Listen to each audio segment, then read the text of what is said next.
when we sit down with a cup of coffee and talk about ideas that hide behind the surface of history, Gnosticism feels a bit like a secret room in an old house. Imagine a child playing in a house that has been in the family for generations. The child runs down a hallway, pushes a loose panel, and finds a small room that no one knew was there. Inside, there are strange drawings, old toys, and a feeling that something important has been kept hidden. That hidden room is a good way to picture how Gnosticism first showed up. It was a set of ideas that slipped into the mainstream of the ancient world, tucked away in places that most people did not notice. The first place we can point to is Hellenistic Egypt, especially the city of Alexandria. After Alexander the Great died, his empire broke into pieces and the Greeks set up new cities across the eastern Mediterranean. Alexandria became a big library, a big school, and a meeting place for people from many cultures. In that mix of Greek philosophy, Egyptian religion, and later Roman rule, new ways of thinking began to grow. Mystery religions were already popular at the time.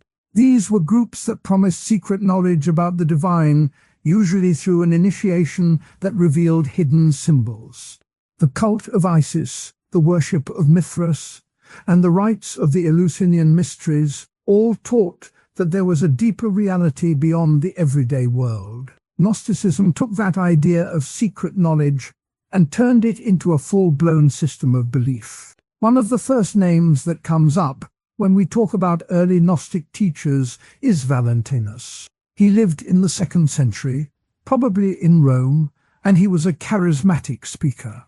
Valentinus taught that the world we see is a kind of shadow, made by a lower deity who is not the true God.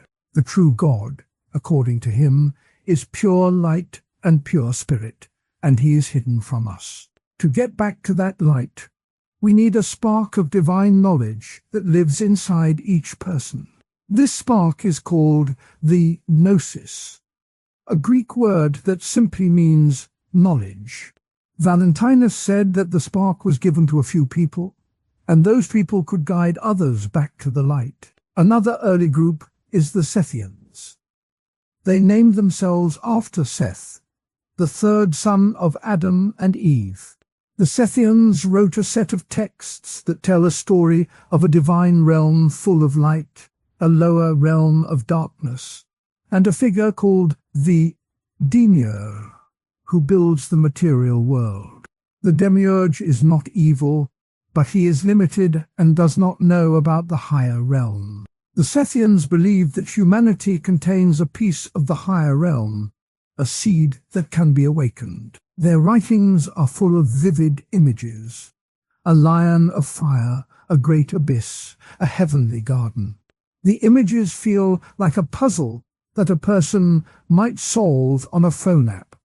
You swipe, you match symbols, you discover a hidden pattern. In the same way, a Gnostic reads a text and tries to match the symbols to their own inner experience, hoping to see the hidden pattern that leads to the divine spark.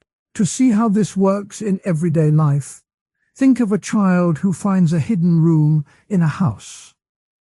The child feels excitement, a little fear, and then a sense of wonder.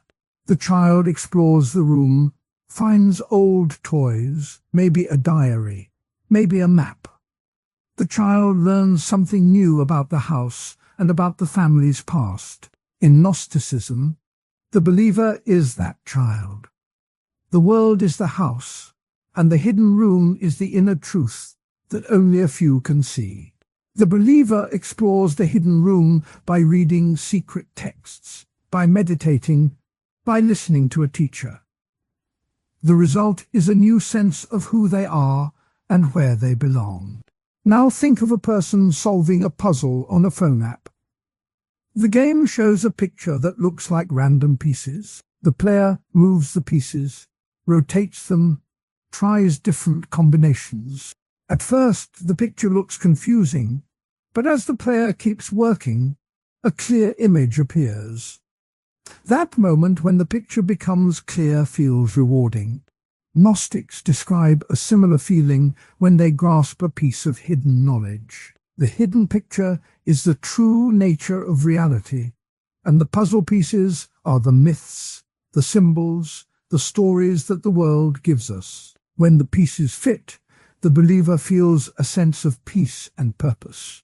These everyday examples help us see why Gnosticism could spread in a world that loved mysteries. People wanted to feel that they were part of something special, that they could see beyond the ordinary. The early Christian world was full of such seekers. Some of them found the ideas of Valentinus and the Sethians attractive because they promised a direct path to the divine without needing to wait for a priest or a church. But not everyone agreed that Gnosticism was a real, organized movement. Some modern scholars argue that the term Gnosticism was invented by later historians to lump together a variety of unrelated ideas. They point out that the texts we have are very different from each other, and that the people who wrote them never called themselves Gnostics. One scholar, for example, says that the label was created in the 4th century by church fathers who wanted to brand a set of opponents as a single heretical group. From that point of view, Gnosticism looks more like a modern category than an ancient reality. Another line of criticism says that Gnosticism never formed a real movement at all. This view looks at the fact that there are no records of large Gnostic churches, no official hierarchies, no consistent liturgy. Instead, what we see are small circles of teachers who met in private homes, shared secret texts, and then disappeared. The Roman Empire, especially in the 2nd century, often cracked down on teachers who were thought to be dangerous. In 44 CE, the Roman authorities issued an edict that banned certain Gnostic teachers from gathering publicly. The edict mentions a teacher named Carpocrates, who taught that the soul could be freed by indulging in worldly pleasures. The ban shows that the Roman state saw these teachers as a threat, but it also shows that the groups were small enough to be dealt with by a single decree, not a massive organized church. The story of the Nag Hammadi library gives us a concrete picture of how these secret texts survived. In 1945, a farmer near the town of Nag Hammadi in Upper Egypt was digging for fertilizer. His shovel hit a clay jar, and inside he found a bundle of ancient papyrus codices. The farmer handed the jars to a local priest, who then passed them to a French archaeologist named Jean Dorès. The codices contained 13 books, many of them Gnostic writings: the Gospel of Thomas, the Apocryphon of John, the Tripartite Tractate, and others. These texts had been hidden for almost 2,000 years, likely because the owners feared persecution. When the codices were finally opened, scholars realized that they offered a window into the hidden room of early Christian thought. The discovery changed the way we understand the diversity of early Christianity and gave us direct access to the ideas that Valentinus and the Sethians taught. The Roman ban on Gnostic teachers in the 2nd century also shows how the state tried to control religious ideas. The Roman Empire was a melting pot of cultures, and it allowed many different cults to exist as long as they did not threaten public order. When a teacher began to claim that the material world was a trap, and that only a secret knowledge could free the soul, the authorities worried that people might abandon their civic duties. The ban was not just about theology. It was about keeping the social fabric intact. This historical anecdote helps us see why Gnosticism was both appealing and dangerous in its time. Let us look at a few primary quotes that capture the spirit of Gnostic thought. From the Gospel of Thomas, a saying attributed to Jesus reads, "The kingdom is inside you, and it is outside you." This short line tells us that the divine is not a far-away place, but but something that lives within each person. Another quote from the Apocryphon of John says, "The Father is beyond all, the unknowable, and the one who made the world is a lesser being." Here the writer separates the ultimate God from the creator of the world, a key Gnostic move. Finally, the church father Irenaeus, who wrote against the Gnostics, records a Valentinian saying, "We are the children of the light, and we have come to bring the light to those who are in darkness." Even the critics preserve the language that Gnostics used to describe themselves. These quotes give us a flavor of the ideas, but they also open the door to questions. If the divine is inside us, why do we need teachers? If the world is a trap, why do we live in it at all? Gnostic thinkers answered these questions in different ways. Valentinus, for instance, taught that the spark of light is dormant in most people, but it can be awakened by hearing the right words from a teacher who has already been awakened. The teacher acts like a guide who shows the hidden room, not like a ruler who commands from outside. The Scythians used a different story. They said that the divine spark is a fragment of a higher realm that fell into the material world by accident. The spark needs to remember where it came from, and that memory is the gnosis. The Scythian texts often describe a series of divine beings called aeons that form a chain from the ultimate God down to the Demiurge. Each aeon represents an aspect of the divine mind, like wisdom or truth.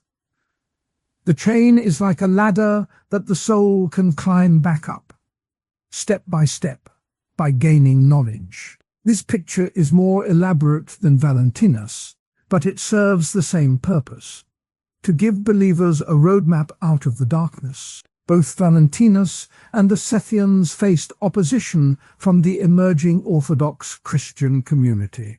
The Orthodox leaders, such as Irenaeus and Tertullian, argued that the Gnostic view broke the unity of God. They said that there is only one God, the creator of everything, and that the world is good because God made it. They also worried that Gnostics made the salvation of the soul dependent on secret knowledge that only a few could have, which seemed unfair. In their writings, they called the Gnostics heretics, a word that meant choice in Greek, implying that the Gnostics had chosen a wrong path. Even though the Orthodox Church tried to stamp out Gnostic ideas, the ideas kept moving. In later centuries, Gnostic themes reappear in different forms. The medieval Cathars in southern France, for example, believed that the material world was evil and that the soul needed to escape.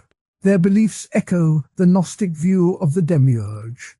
In the modern era, some people find Gnostic ideas in the works of Carl Jung, who spoke of the shadow and the need to integrate hidden parts of the psyche.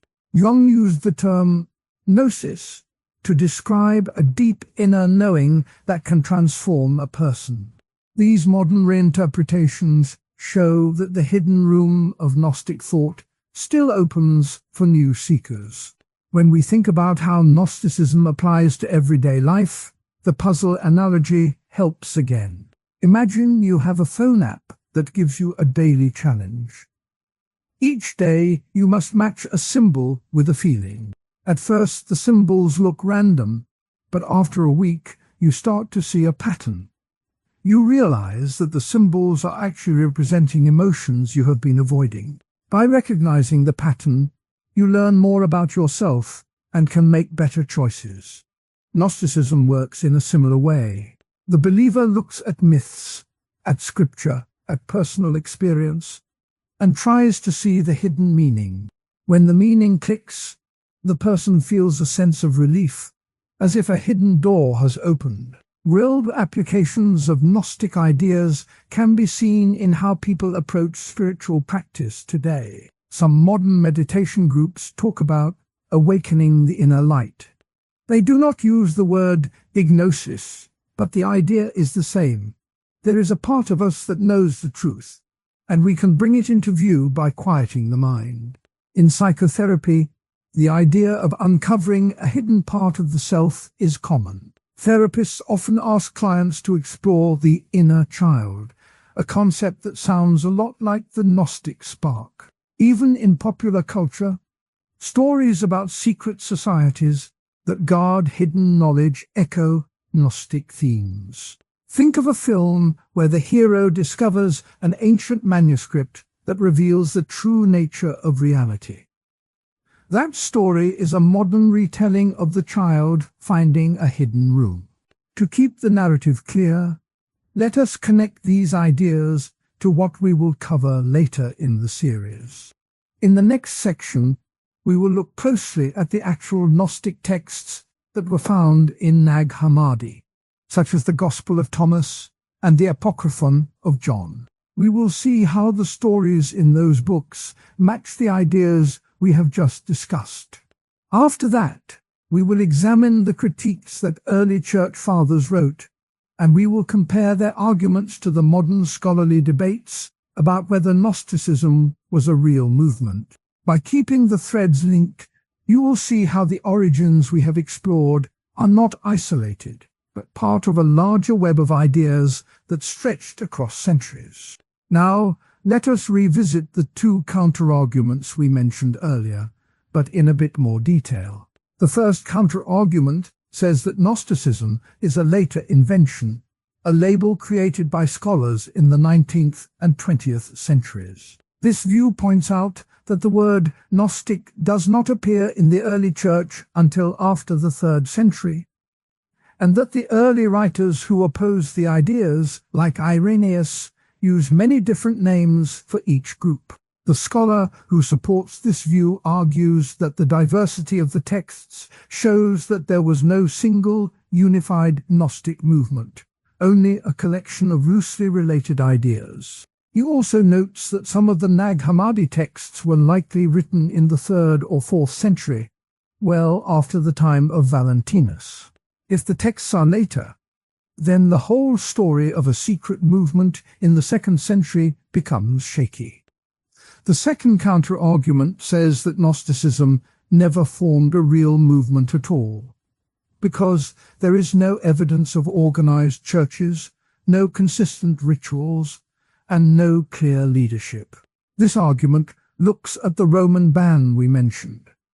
The ban targeted a few teachers, not a whole church. The argument also points out that the early Christian writers who called the Gnostics heretics often exaggerated the threat to make their own position look stronger. If there were no large Gnostic churches, then the idea of a Gnostic movement may be more of a modern construction than a historical reality. Both counter-arguments push us to be careful. We have to ask, what counts as a movement? Is a handful of teachers meeting in secret enough, or do we need a formal hierarchy? The answer may lie somewhere in the middle. The Gnostic teachers did have networks. Valentinus, for example, is said to have had many followers in Rome, and his teachings were passed down through his students. The Scythian groups had a set of shared texts that they copied and circulated. Even if they were not as large as the Orthodox churches, they still formed a recognizable community. The Roman ban shows that the state saw them as a group, not just isolated individuals. In the next part of our story, we will see how the hidden texts themselves give us clues about how these groups organized. The Nag Hammadi codices include letters that look like they were meant to be read aloud in small gatherings. Some of the texts have introductions that name a teacher and a student, suggesting a teacher-student relationship. By looking at those details, we can start to piece together a picture of how the early Gnostics lived and shared their ideas. Let us also think about the modern relevance of these ancient debates. Today, many people feel that the mainstream religious world does not answer their personal questions. They look for a path that feels authentic, that offers a direct experience of the divine. The Gnostic story of a hidden room and a secret puzzle still speaks to them. When you hear a friend talk about finding the truth inside, you can see the echo of the Gnostic claim that the kingdom is inside you. When you see a new app that promises to unlock hidden levels of the brain, you are seeing a modern version of the same desire to go beyond the surface. In summary, the origins of Gnosticism are rooted in the cultural melting pot of Hellenistic Egypt, where Greek philosophy, Egyptian religion, and mystery cults mixed together. Key figures like Valentinus and the Scythians gave shape to the ideas, using images of light, darkness, and hidden knowledge. Everyday examples like a child finding a secret room or a person solving a puzzle help. When we sit down with a cup of coffee and talk about Gnosticism, the first thing I like to point out is that it is a set of ideas about how the world works and how we fit into it. The core belief is that the world we see is not the perfect place we were meant to live in. It is a broken, flawed realm that keeps us from the true light. Inside each of us, though, there is a tiny spark of the divine, a piece of the real hidden God. Gnostics say that this spark is trapped in the messy world and that we need a special kind of knowledge called gnosis to free it. That knowledge is not just any fact. It is a deep inner knowing that shows us who we really are and where we really belong. The word gnosis simply means knowledge, but it is not the kind of knowledge you get from a textbook. It is a personal inner insight that lifts the veil. Gnostics think that most people live in ignorance, walking around with a false sense of reality. The false reality is built by a lesser god called the Demiurge. The Demiurge is not the highest god. He is a craftsman, a maker of the material world, but he is limited and often angry. He loves order, but he does not understand the higher light that lies beyond his creation. The Demiurge is sometimes described as a jealous ruler who keeps us locked inside a cage of matter. Think of a video game character who discovers a cheat code. The character has been playing the game the normal way, fighting monsters and collecting coins. Then, hidden in a secret menu, a cheat code appears. When the player types it in, the game changes. Walls disappear, enemies become harmless, and the character can move to places that were previously blocked. The cheat code is like gnosis. It is a secret that changes the rules of the game. It lets the player see the world in a new way and move beyond the limits set by the game's designers. In the Gnostic story, the cheat code is the hidden knowledge that lets the divine spark escape the Demiurge prison. Another easy picture is that of a student stuck on a tough math problem. The student tries the usual methods, but nothing works. Then a friend whispers a shortcut, a clever trick that cuts the problem in half. The student uses the shortcut, solves the problem, and feels a rush of relief. The shortcut is not cheating in the dishonest sense. It is a smarter way to see the problem. Gnostics see gnosis as that shortcut. It is a smarter way to see the world.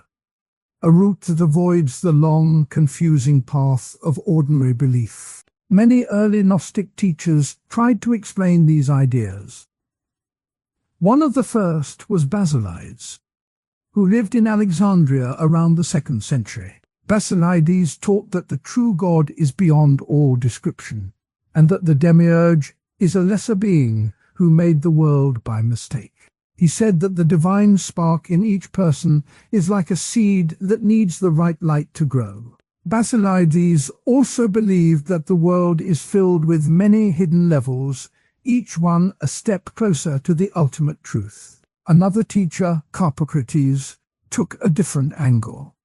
Carpocrates taught that the soul can rise above the Demiurge by living a life of freedom and love. He believed that all religions contain a piece of the hidden knowledge, and that the wise person can take from each one what helps the soul. Hippocrates also said that the soul should not be bound by strict rules, because the Demiurge's laws are meant to keep us trapped. Valentinus, a later Gnostic thinker, added more detail. He said that there are three realms: the highest realm of pure light, the middle realm where the Demiurge works, and the lowest realm of matter. The divine spark falls from the highest realm into the middle, and then into the lowest. The goal of gnosis is to climb back up, step by step, until the spark returns to the light. This climbing is like a ladder of knowledge, each rung a deeper insight. The ladder idea helps us picture how Gnostics saw salvation not as a future event, but as a present awakening. The idea of a hidden divine spark also appears in the Sethian tradition. Sethians claimed that the spark is linked to the biblical figure Seth, the third son of Adam and Eve. They believed that Seth's line kept the secret knowledge alive. In their texts, they often quoted a line that says, "The truth is hidden, but the hidden will be revealed." This line captures the feeling that the world is a veil and that the veil can be lifted. Now, let us look at the arguments that Gnostics used to support their view. First, they pointed to the suffering they saw around them. Wars, disease, poverty. These things seemed out of place in a world made by a perfect God. If the world were truly perfect, why would a loving creator allow such pain? The Gnostics answered that the creator they saw was not the highest God. The Demiurge is powerful but limited, and he makes mistakes. The suffering is a sign that the world is flawed, not a sign of a perfect plan. Second, they argued that many spiritual traditions contain hidden symbols that point to the same truth. When they read the Old Testament, the New Testament, and the writings of Greek philosophers, they found recurring ideas about light, darkness, and a hidden source of wisdom. They said that these common threads were clues left by the true God for those who could see. The Gnostics called these clues secret teachings. The idea is that the divine spark can recognize these clues because it already carries a piece of the light inside. The Gnostic view also includes a strong sense of personal responsibility. Since the divine spark is inside each person must seek the knowledge that frees it. No one else can do it for you. This makes the journey very personal, like a student solving a math problem on his own. It is not a matter of following a set of rules handed down by an authority. It is about inner discovery. There are, however, two common counter-arguments that people raise against Gnosticism. The first says that Gnostics were simply rebels who liked to go against the mainstream. They argue that the Gnostics' ideas were less about deep truth and more about rejecting the power of the early church and the Roman state. According to this view, the Gnostics use fancy language and secret symbols to appear mysterious, but their real goal was to undermine authority. In other words, the Gnostics are seen as political agitators rather than seekers of hidden wisdom. The second counterargument claims that Gnosticism is just an early form of dualism. Dualism is the idea that there are two opposing forces, like good and evil, light and dark. Critics say that Gnostics simply split the world into two parts, the good spiritual realm and the bad material realm. They argue that this split is not unique to Gnosticism. Many religions have similar ideas. Therefore, Gnosticism does not offer anything new. It is just a rehash of an old concept. Both counterarguments have some merit, but they also miss key points. The rebel argument overlooks the fact that many Gnostics were not political activists. They lived quiet lives, wrote complex texts, and focused on inner transformation. Their rebellion was more philosophical than political. The dualism argument overlooks the nuance in Gnostic thought. The Demiurge is not simply evil. He is a flawed creator who believes he is good. The divine spark is not just good in a moral sense.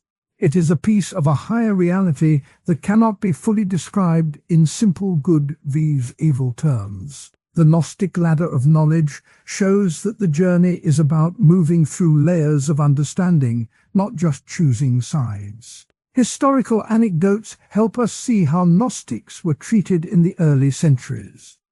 One famous case is the trial of Marcion in 44 CE. Marcion was not a Gnostic in the strict sense, but his ideas overlapped with Gnostic themes. He argued that the God of the Old Testament was a different, lower deity than the God of love revealed in the New Testament.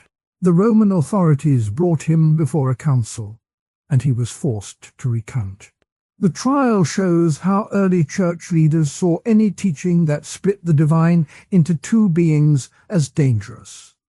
They feared that such ideas would fracture the unity of the Christian community. A later event that mentions Gnostic ideas is the Council of Nicaea in 325 CE. The council was called to settle the question of Christ's nature, but the records also note that some bishops raised concerns about heretical teachings that denied the true nature of the Creator. Although the council's main focus was not Gnosticism, the fact that Gnostic ideas were on the agenda shows that they were still a live issue. The council's canons warned against secret teachings that claimed the material world was evil, hinting at the Demiurge concept.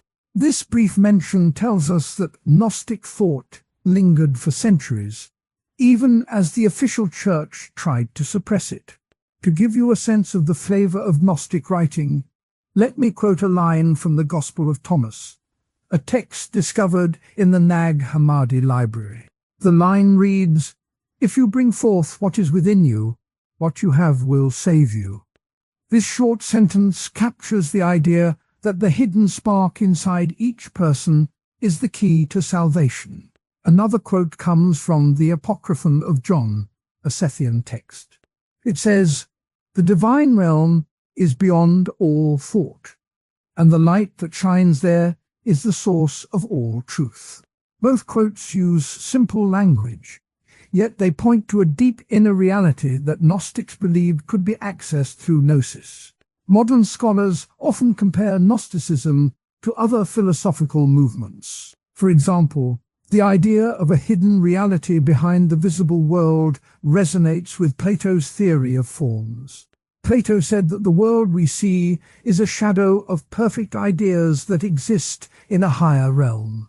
Gnostics took this a step further by adding a personal divine spark that needs to awaken. Another comparison is with the Buddhist notion of enlightenment. In Buddhism, the goal is to see through the illusion of the self and achieve a state of pure awareness. Gnostics also aim to see through the illusion of the material world, but they locate the ultimate reality in a personal divine source rather than an impersonal emptiness.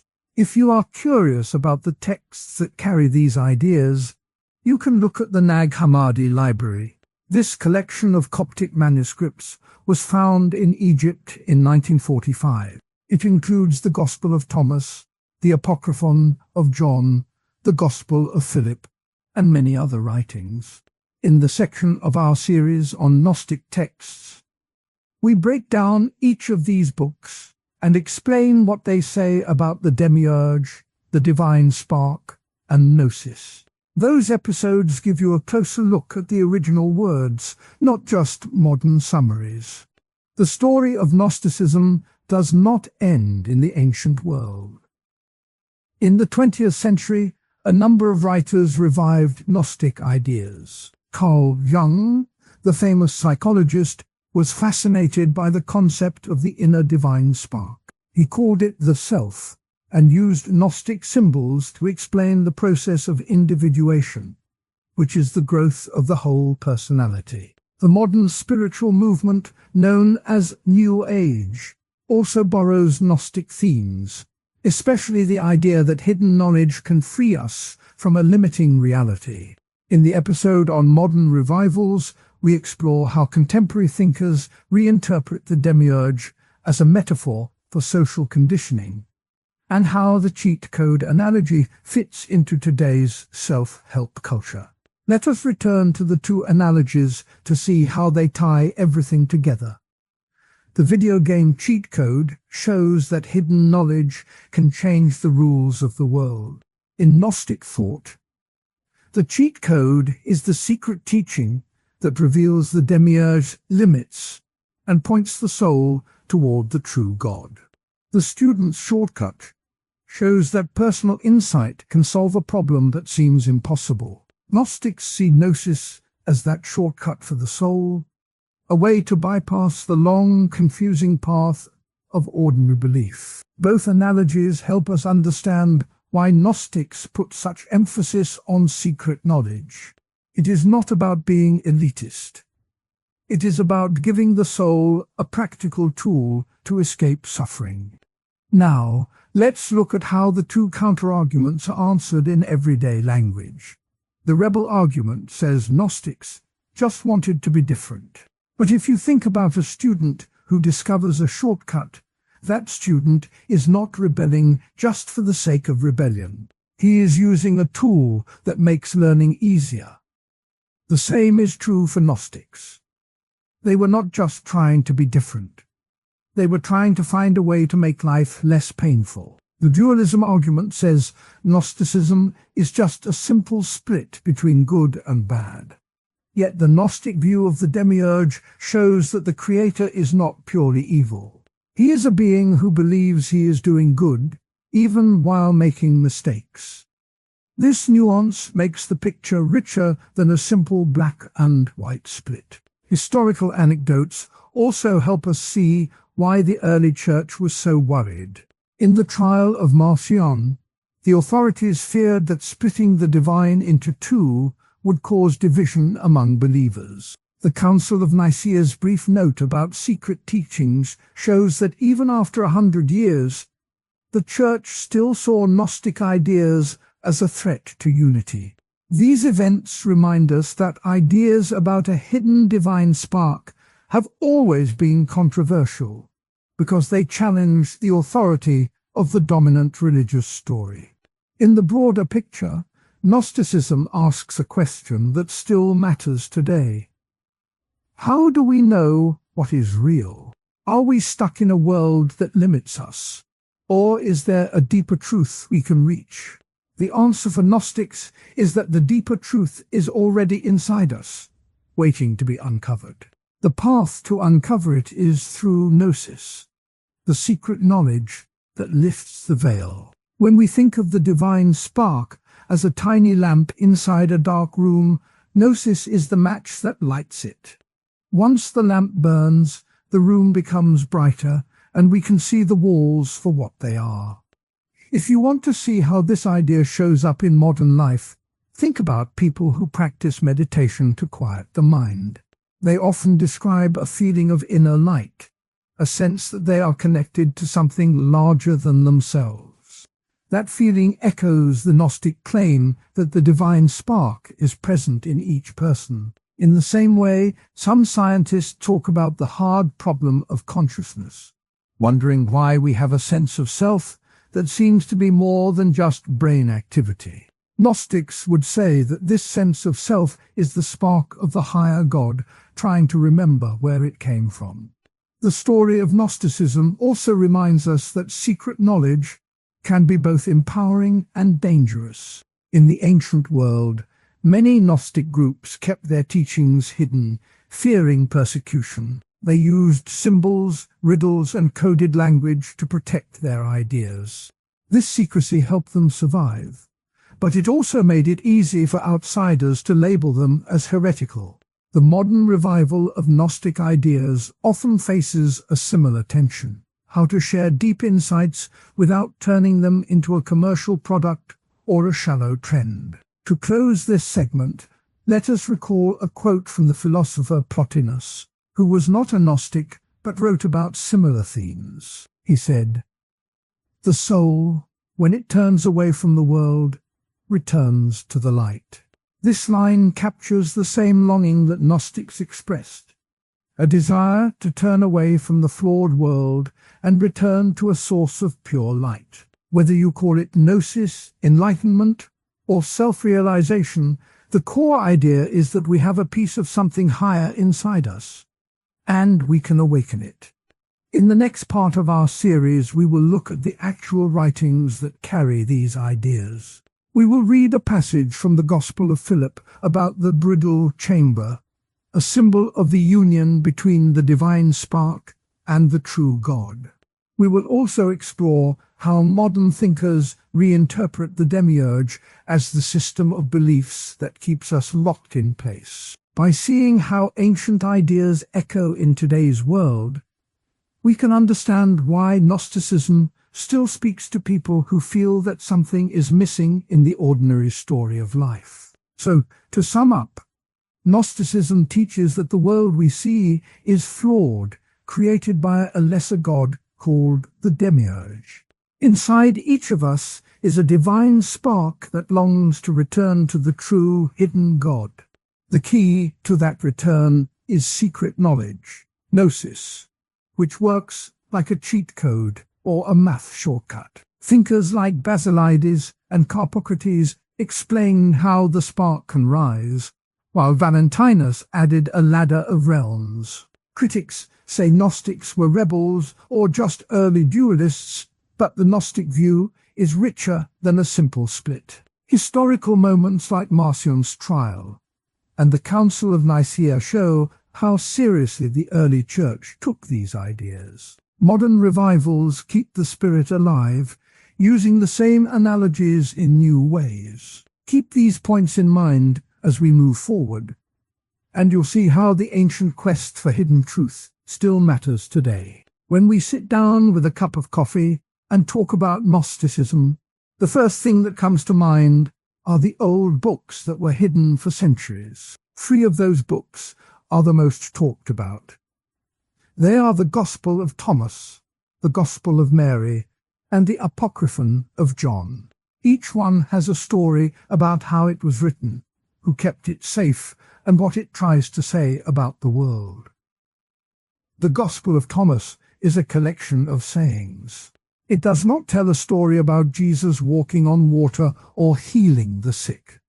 Instead, it reads like a list of short sayings that a teacher might have said to his students. One of the most famous lines is, "The kingdom is inside you, and it is outside you, and it is outside you."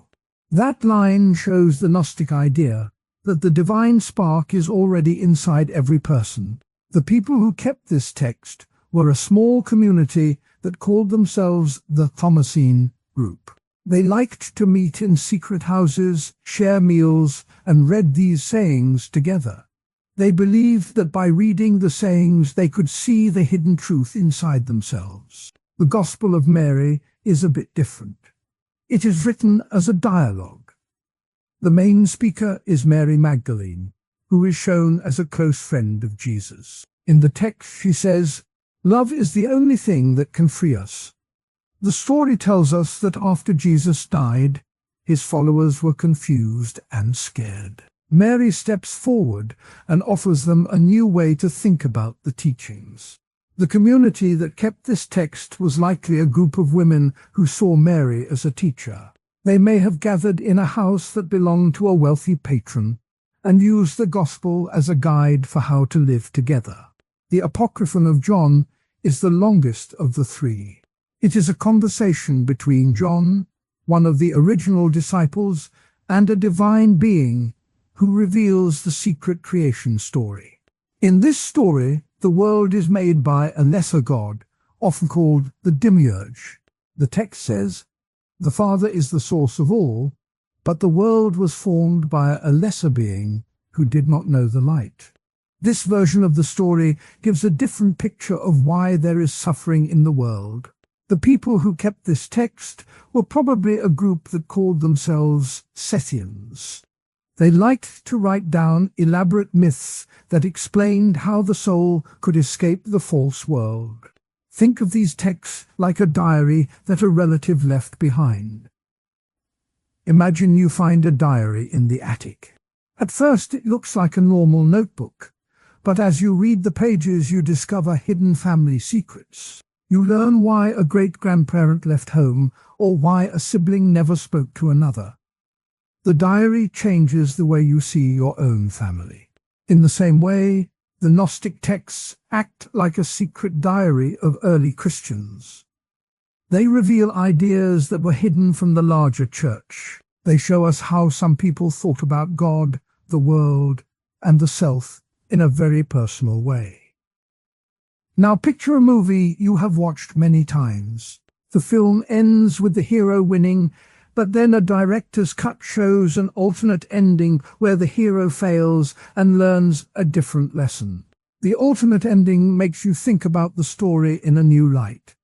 The Gnostic texts do something similar. They give us an alternate ending to the story of Christianity. Instead of a focus on the church rules, they focus on inner knowledge, on seeing the light inside. That is why they feel fresh even today. These 3 books did not appear out of nowhere. They have a history that we can trace. In 1907, a scholar named Carl Schmidt was working in the Egyptian desert near the town of Nag Hammadi. He found a small papyrus roll tucked inside a jar. When he opened it, he realized it was the Gospel of Thomas. He brought it to a museum, and scholars began to study it. This find was the first time the world saw the text in its original language. It sparked a lot of excitement because it showed that early Christianity was more diverse than we thought. The biggest splash happened in 1945. A farmer named Muhammad al-Saman was digging for fertilizer near the town of Nag Hammadi in Upper Egypt. His shovel hit a metal box. Inside were 13 leather-bound books, all wrapped in cloth. The books were written in Coptic, the language of Egyptian Christians. Among them were the Gospel of Thomas, the Gospel of Mary, and the Apocryphon of John. This collection is now called the Nag Hammadi Library. The find was like opening a treasure chest that had been buried for almost 2,000 years. It gave scholars a whole new set of texts to read and compare. Not everyone believes these books are authentic. One group of scholars says the texts are later forgeries. They argue that the style of the writing matches later centuries. Not the first centuries. Not the first century. They point out that the manuscripts we have are copies made in the 4th or 5th century, long after the original events. They say the ideas in the texts sound more like later philosophical trends, such as Neoplatonism, rather than the thoughts of the first followers of Jesus. Because of this, they think the texts were created to support a new movement that wanted to appear ancient. Another line of criticism says the texts were never meant to be taken literally. Those scholars argue that the Gnostic writers used stories and sayings as symbols, not as historical facts. They say the purpose was to guide the reader toward inner experience, not to record events.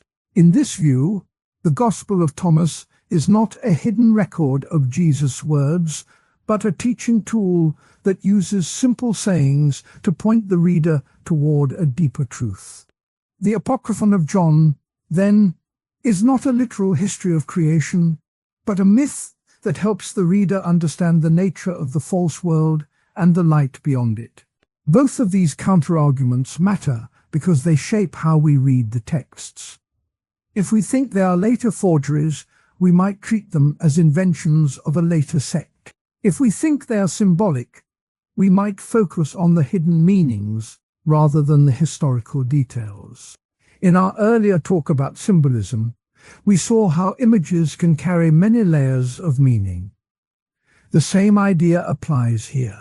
The Gnostic writers use stories as mirrors that reflect inner states. In the Modern Impact chapter, we will see how these ideas have inspired artists, writers, and even tech thinkers who talk about awakening or inner code.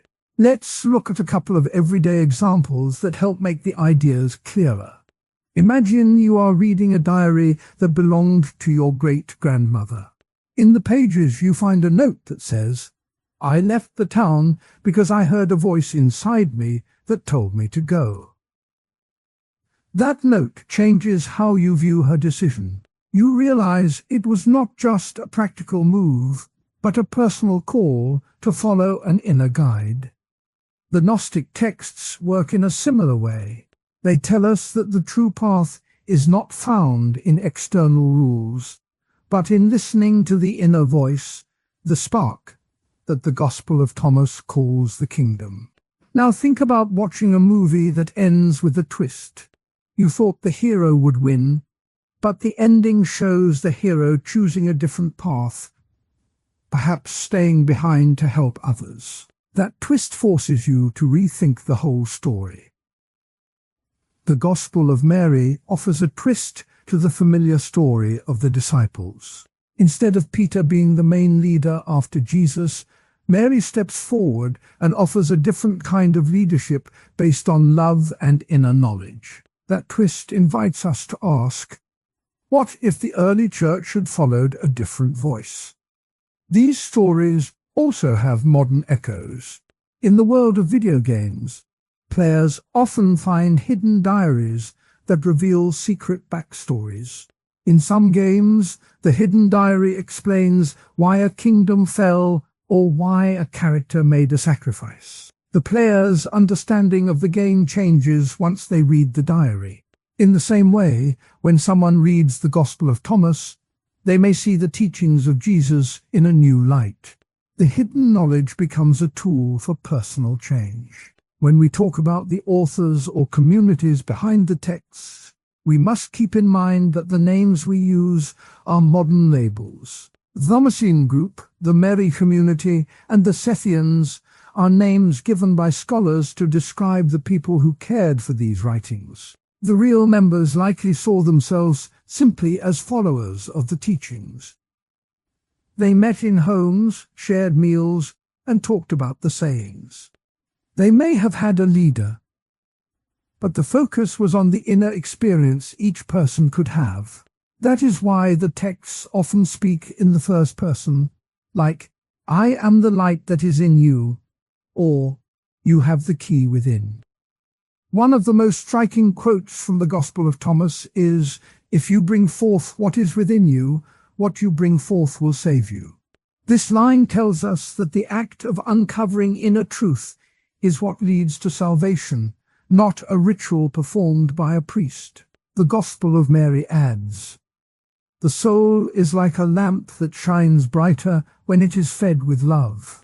Here, love is the fuel that makes the inner lamp grow. The Apocryphon of John says, "The true Father is beyond the world, and the world is a veil that hides the light." This picture shows the world as a curtain that we must lift to see the real source. These quotes are not just poetic. They are used by modern readers to think about personal growth. In the Modern Impact chapter, we will see how people use these lines in therapy, in meditation groups, and even in corporate training that talks about inner leadership. The idea that the light is inside each person has become a popular phrase in self-help books. The way the texts were discovered also tells a story about how ideas can be hidden and then found. The 1907 find of the Gospel of Thomas came from a small papyrus tucked in a jar. The farmer who found the Nag Hammadi codices was not looking for ancient books. He was looking for fertilizer. Yet his shovel uncovered a whole library of secret writings. Both stories remind us that hidden knowledge can surface in the most ordinary moments. It is like opening a dusty box in the attic and finding a letter that changes how you see your family's past. In the early centuries of Christianity, the main church leaders decided which books were official. They chose 4 Gospels, letters from Paul, and a few other writings. The Gnostic books were left out. Some say this was because the church wanted to keep a clear message. Others say it was because the Gnostic ideas threatened the power structure. Either way, the result was that the Gnostic books were copied in secret, kept by small groups, and eventually buried. The Nag Hammadi find shows that even when a text is hidden, it can survive if people care enough to protect it. When we compare the Gnostic texts to the more familiar Gospels, we see both overlap and contrast. The familiar Gospels often focus on miracles, on the death and resurrection, and on the promise of an afterlife. The Gnostic texts focus on inner awakening, on a secret knowledge that frees the soul from the false world. This contrast is why some scholars call the Gnostic books alternative Gospels. They give us a different angle on the same events. In the symbolism section, we saw how a single image can have many layers. The Gnostic texts use similar layers, but they put the inner layer first. Modern readers sometimes ask, are these texts true? The answer depends on what we mean by truth. If we ask whether the sayings were spoken by the historical Jesus, the answer is uncertain. If we ask whether the ideas can help a person find meaning, many say yes. The counter-argument that the texts are forgeries reminds us that we need to check the age of the manuscripts. The counter-argument that they are not meant to be taken literally reminds us to look for deeper meaning beyond the surface story. One modern example of the impact of these texts is in the work of a popular author who writes about awakening. He often quotes the line, "The kingdom is inside you," and uses it to argue that people do not need an outside authority to find peace. Another example is a musician who based an album on the story of Mary Magdalene as a teacher. The songs talk about love as the key that opens the heart, echoing the Gospel of Mary's line about love freeing us. When we think about the authors, we can imagine a small house in a desert town where a group gathers each evening. A man reads a saying from a scroll. A woman adds her own story. A child listens and asks questions. The group discusses what the saying might mean for their daily life. They might talk about how to treat a neighbor, how to handle fear, or how to find hope when the world feels harsh. In that setting, the text is not a distant book, but a living guide. The Gospel of Thomas, the Gospel of Mary, and the Apocryphon of John each bring a different flavor to the Gnostic kitchen. Thomas offers short, sharp sayings that act like seeds. Mary offers a dialogue that feels like a friendly conversation. John offers a myth that paints a picture of the world as a stage with hidden actors. Together, they give us a fuller view of what early Gnostic believers might have thought.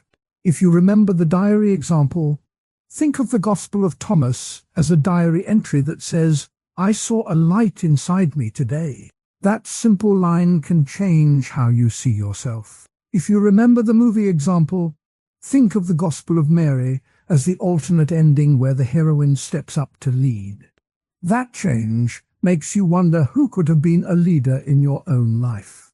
The two historical anecdotes we mentioned, the 1907 find and the 1945 Nag Hammadi discovery, show how chance can bring hidden ideas to the surface.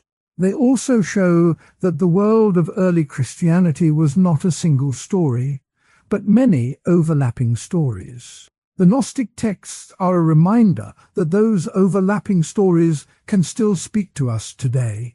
In the next part of our series, we will look at how symbols in these texts connect to modern ideas about the mind and the internet.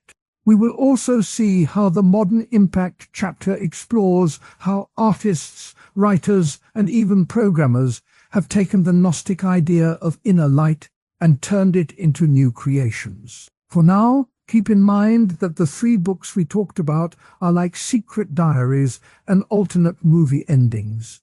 They invite us to look inside, to ask what hidden spark lives in each of us, and to wonder how that spark can change the way we see the world. When we first looked at where Gnosticism came from, we saw a group of people who felt that the world was a place of hidden meaning. They believed that the most important thing was a secret knowledge, a gnosis, that could lift the soul out of a flawed material world. The early Orthodox churches, on the other hand, taught that the world was created good by a loving God, that salvation comes through faith in Jesus, and that the community of believers is the place where that faith is lived out. In this part of the video, we will put those 2 pictures side by side. See how they clash, hear what the early church fathers said, and look at a couple of everyday examples that make the clash feel familiar. Let's start with a quick picture of each side. Gnostics said the material world is like a dimly lit room. It was made by a lesser being, sometimes called the Demiurge, who is not the true God. The true God lives beyond the world, in a realm of light. Human beings have a spark of that divine light inside them, but it is trapped in flesh. To get out, a person must awaken to the secret truth that only a few know. That truth tells them who the real creator is, how the world was built, and how to return to the light. Early Orthodox Christians said something quite different. They taught that the one God created the world and called it good. The world is not a prison, but a place where God's love can be shown. Jesus is the Son of God who entered the world, lived as a human, died on the cross, and rose again to bring forgiveness. Salvation is not a secret code, but a gift that comes when we trust in Jesus and become part of the church community. The church is the place where the truth is shared openly, not hidden behind riddles. Now, imagine 2 friends sitting at a table with a board game. One friend, Alex, loves to read the rule book cover to cover, then adds his own notes about hidden strategies. He says, "If you understand the secret pattern in the cards, you can win every time." The other friend, Maya, follows the printed rules exactly and trusts that the game is meant to be played that way. She says, "We don't need hidden tricks. We just enjoy the game as it is written." This small scene mirrors the Gnostic Orthodox split. Alex's search for hidden meaning is like the Gnostic quest for gnosis. Maya's reliance on the clear rulebook is like the Orthodox focus on the public teaching of the gospel. A second example comes from a family cooking dinner. Grandma has a recipe for a stew that has been passed down for generations. It uses simple ingredients, and the family knows exactly how to make it. Aunt Lena brings a new version of the stew that uses exotic spices and a secret technique she learned from a distant relative. The family debates which stew to serve. Some say the old recipe is the true flavor of the family, while others argue the new version adds depth and hidden flavor. The old recipe stands for the Orthodox view that the original teaching of Jesus is the true path. The new secret recipe stands for the Gnostic claim that a deeper hidden truth can bring a richer experience. Key opponents of Gnosticism were Irenaeus of Lyons and Tertullian of Carthage. Irenaeus wrote a massive 5-volume work called Against Heresies. He traveled across the Roman world, talking to people who had left the church for Gnostic groups, and he collected their teachings so he could refute them. In one passage he writes, "The God of the gospel is not a man, but the Father of all, who sent his Son to redeem the world." He argues that the Gnostic idea of a lesser creator is a distortion of the true God who loves the world. Tertullian, a lawyer by training, used his sharp mind to defend the church. He famously said, "I believe because it is absurd," pointing out that the simple faith in the crucifixion and resurrection makes sense even if it seems strange. He also warned, "The blood of the martyrs is the seed of the church," reminding believers that the early church grew through sacrifice, not secret knowledge. Irenaeus' 5-volume work is more than a footnote. He spent years gathering copies of Gnostic writings, then wrote detailed chapters that compared each Gnostic claim with the teaching of the Gospel. In one chapter he says, "They claim that the soul is trapped in a body, but they forget that the body is a gift from God, a temple for the Spirit." He also used a vivid image of a garden. He said the Gnostics think the garden is a maze, while the true garden is a place where the faithful can walk freely.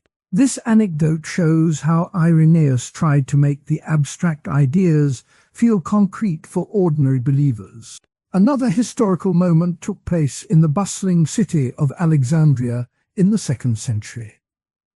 There, a public debate erupted over the nature of Christ. One side, influenced by Gnostic thought, argued that Christ was a purely divine being who only seemed to be human. The other side, led by Orthodox teachers, insisted that Christ was both fully divine and fully human. The debate was heated, and the city's philosophers gathered in the lecture hall to hear both arguments.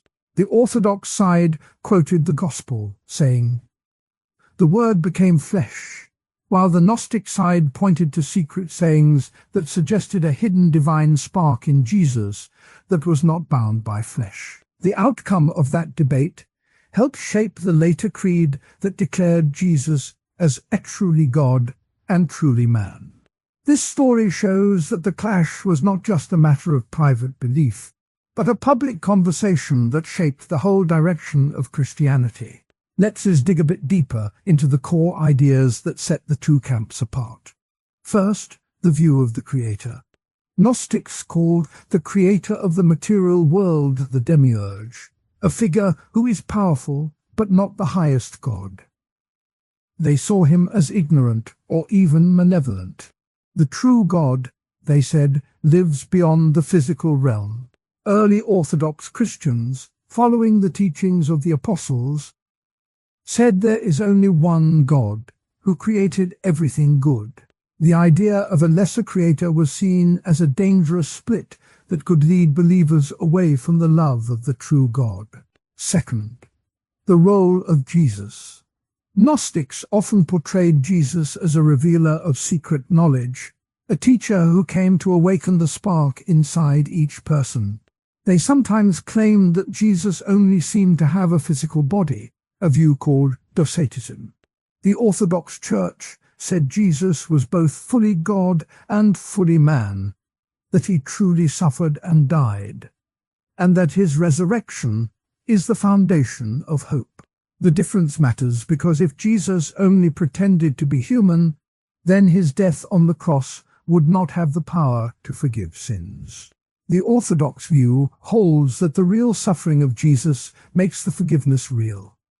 Third, the path to salvation. Gnostics taught that salvation is achieved by gaining the hidden gnosis, a special insight that only a few can receive. It is an intellectual awakening. The Orthodox Church taught that salvation is a gift of grace, received through faith, baptism, and participation in the community. It is not something you earn by solving a puzzle, but something you receive by trusting in Jesus. Now, let's hear a couple of counter-arguments that have been raised over the centuries. The first claim is that Gnostics simply misread Christian texts.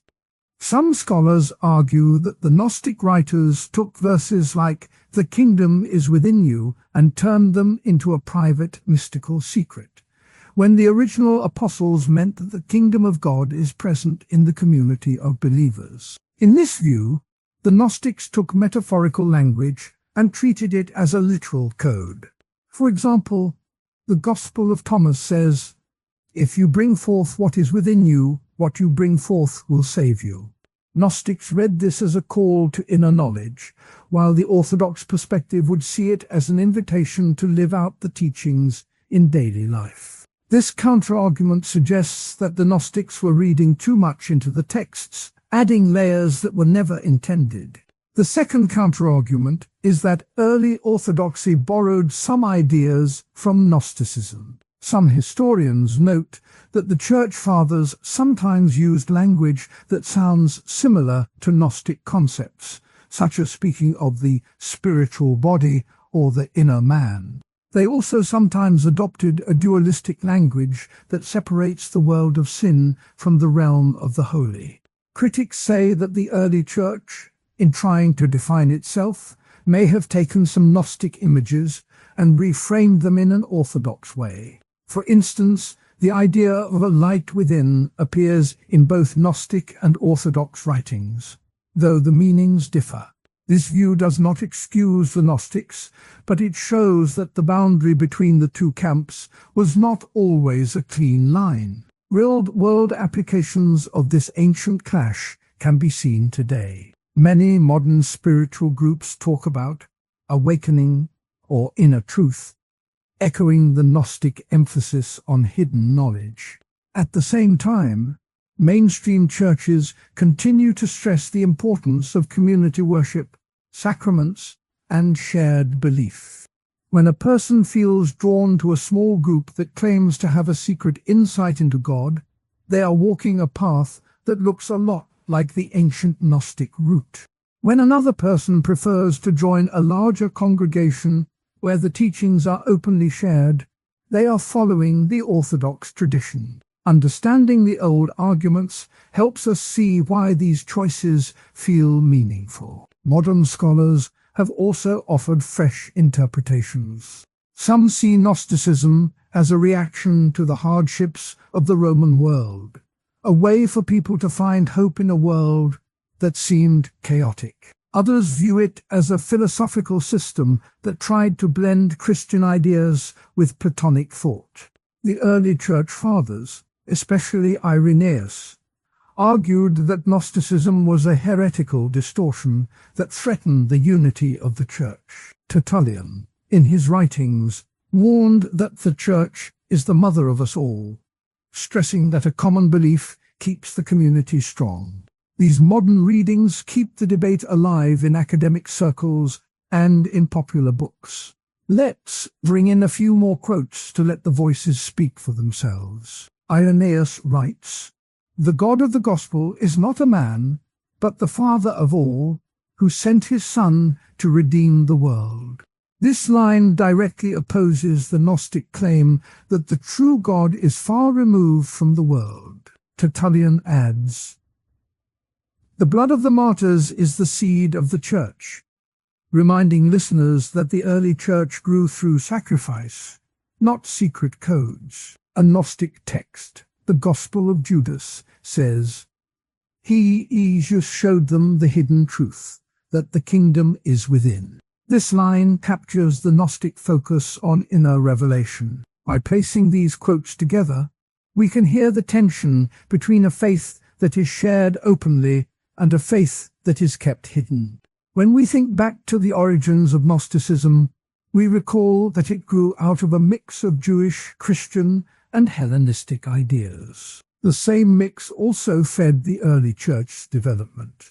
The critique section of our series pointed out that both sides claimed the authority of the apostolic tradition, but they interpreted it in opposite ways.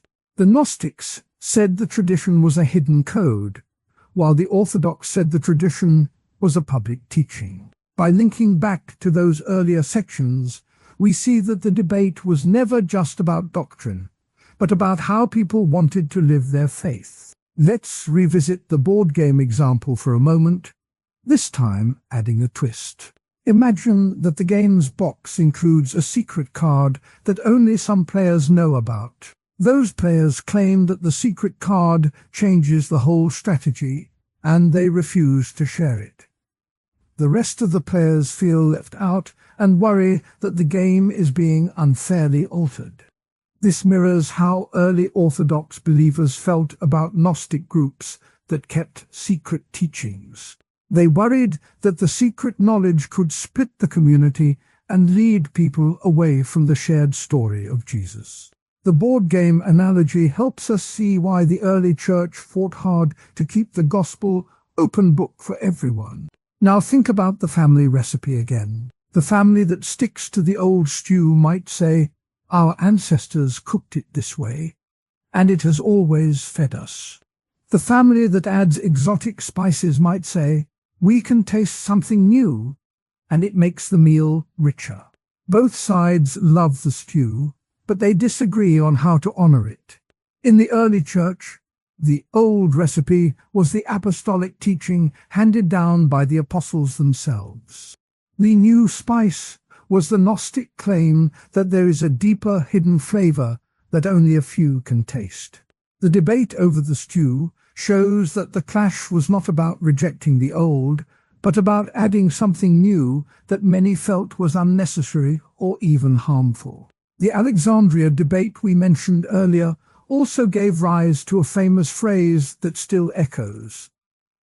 "On Lord, one faith, one baptism."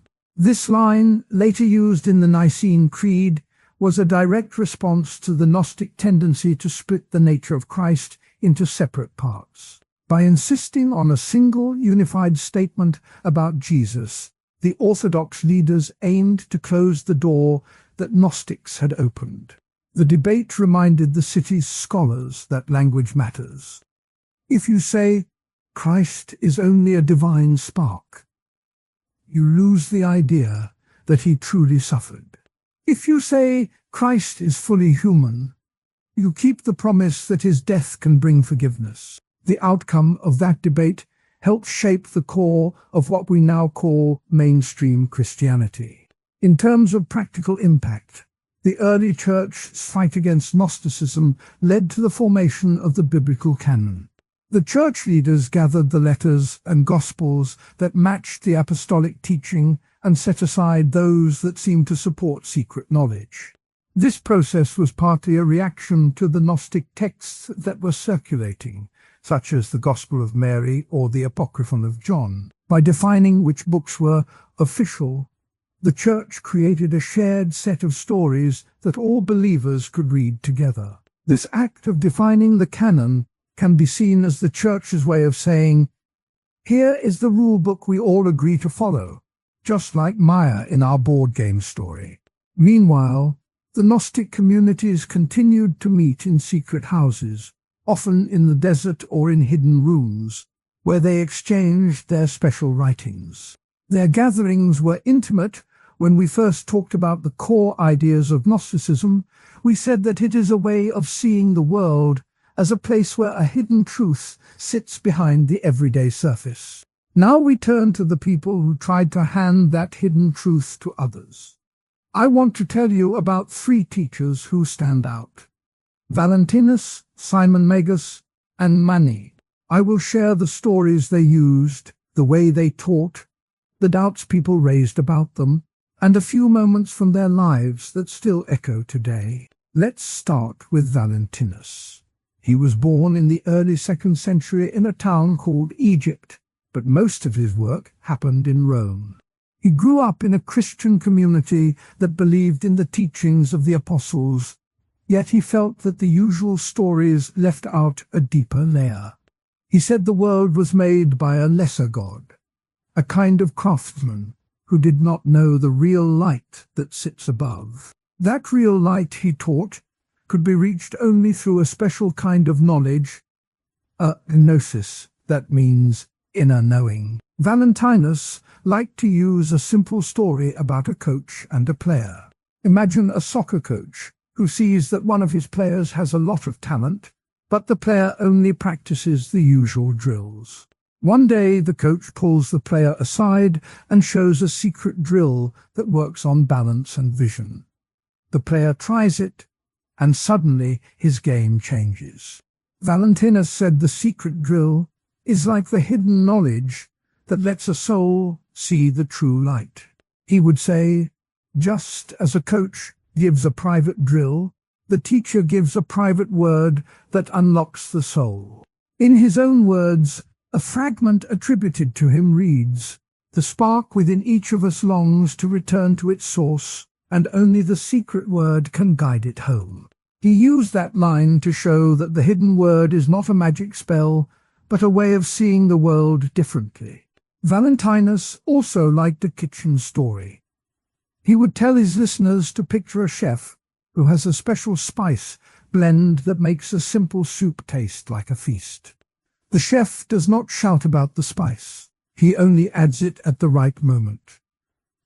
The soup then carries a flavor that no one can name, yet everyone feels it. He said the hidden spice is the inner knowledge that makes ordinary life taste richer. In that way, the everyday meal becomes a glimpse of the divine. He would remind his audience, the secret spice is not for show, it is for the palate of the soul. A historical anecdote helps us see how Valentinus moved from a quiet teacher to a big name in Rome. Around the year 40, he arrived in the capital and quickly attracted a group of young men who wanted more than the standard teachings. He set up a school near the market, where people could come to hear his talks after work. His group grew so fast that the church leaders in Rome began to notice. One bishop, Irenaeus, wrote a long letter warning people about Valentinus. Irenaeus said, "He claims to have a secret word that will bring us back to the light, but he hides it behind a veil of mystery." That warning shows that Valentinus was seen as a serious rival. Yet the fact that his school thrived in the heart of the empire tells us he had a real impact, not just a rumor. Now let's look at Simon Magus. He lived a little earlier in the 1st century, and his story is tangled with the early Christian community in Jerusalem. Some say he was a magician, others say he was a philosopher. Simon claimed to have learned a secret power from the very source of the world. He called himself the Great Power and taught that the true God is hidden behind a veil of illusion. He used the image of a magician who can make things appear and disappear to illustrate how the world hides the real light. Simon liked to tell a tale about a coach who trains a player in secret moves that let the player bend the ball in ways no one expects. The coach says, "You must learn the hidden pattern, not the obvious one." Simon used that to say that the hidden pattern of the world is not the one we see with our eyes. He would also talk about a chef who mixes a hidden herb into a stew, making it taste different for those who know the secret. He said the hidden herb is the inner spark that changes how we taste life. A key anecdote about Simon comes from the Acts of the Apostles, where he tries to buy the power of the Holy Spirit from the apostles. The story says that Simon offered money to get the ability to speak in tongues. Peter replied, "May your money rot, because you think you can buy what is given by God." This episode shows that even early on, people saw Simon as someone who tried to turn spiritual gifts into a trade. Some historians think this story was meant to paint Simon as a fraud, while others think it reflects a real conflict over who could claim authority in the new movement. Simon also traveled far, ending up in the city of Rome. There, a Roman writer named Justin Martyr called him a false teacher who mixed Greek ideas with Christian ones. Justin wrote, "He pretended to be a sage, but his teachings are a mix of myths and tricks." That criticism is a counter-argument that Simon was not a genuine teacher of hidden truth, but a showman who borrowed ideas to gain followers. The third figure is Mani, who lived in the 3rd century in Persia, a land that stretched from modern Iran to parts of the Middle East. Mani called himself a prophet of light. He said that the world is split into two forces, light and darkness. He claimed that both are real, and that the human soul is a piece of light trapped in darkness. Mani wrote many books, and he tried to bring together ideas from Christianity, Zoroastrianism, Buddhism, and other traditions. He called his new system Manichaeism, which means the teaching of Mani. Mani liked to use the coach analogy as well, but this time he spoke about a coach who teaches a player to see the field as a whole, not just the ball. The coach says, "You must understand the whole game, not just one move." Mani said the whole game is the battle between light and darkness, and the secret drill helps the soul see both sides. He also used the chef story, describing a chef who mixes a bright spice with a bitter one to create a balanced dish. He said the bright spice is the light, the bitter is the darkness, and together they make the flavor of life. A vivid anecdote from Mani's life shows his boldness. Around the year 240, he traveled to the Persian capital of Ctesiphon and presented his teachings to the king, Shapur-Ar. The king listened, was intrigued, and gave Mani a palace to spread his ideas. Mani then organized a network of teachers, built churches, and sent missionaries as far as the Roman Empire. This rapid growth made the Persian authorities nervous. After a few years, the new king, Bahramai, turned against Mani. He ordered his arrest, and Mani was executed in 276. The story of his rise and fall shows how a teacher can go from royal favor to being labeled a dangerous rebel. Mani also left us with a short quote that captures his view. "The light that shines in us is the same that shines in the sun, and we must guard it against the night." He wrote this in a letter to his followers, urging them to keep the inner fire alive.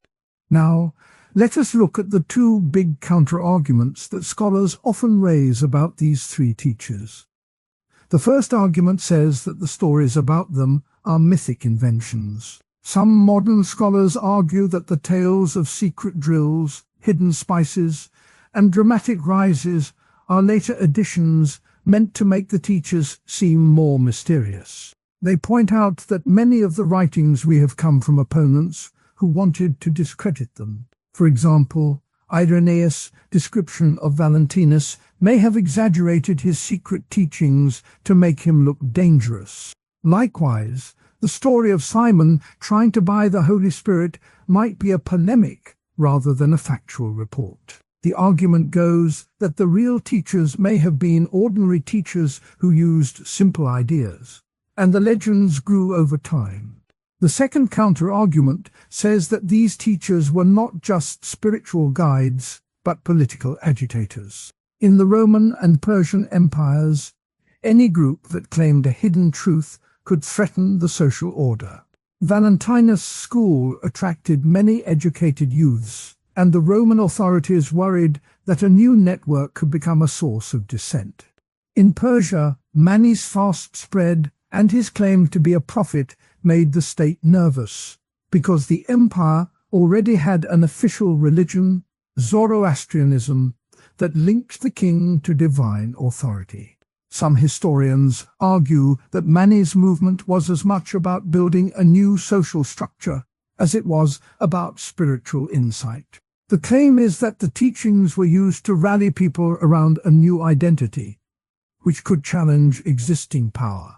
Both counterarguments have weight, and the truth may sit somewhere in the middle. The stories we have are filtered through the eyes of opponents, yet the rapid growth of their groups suggests that something real resonated with people. The secret drill and hidden spice images may be simple ways to explain a deeper desire for meaning.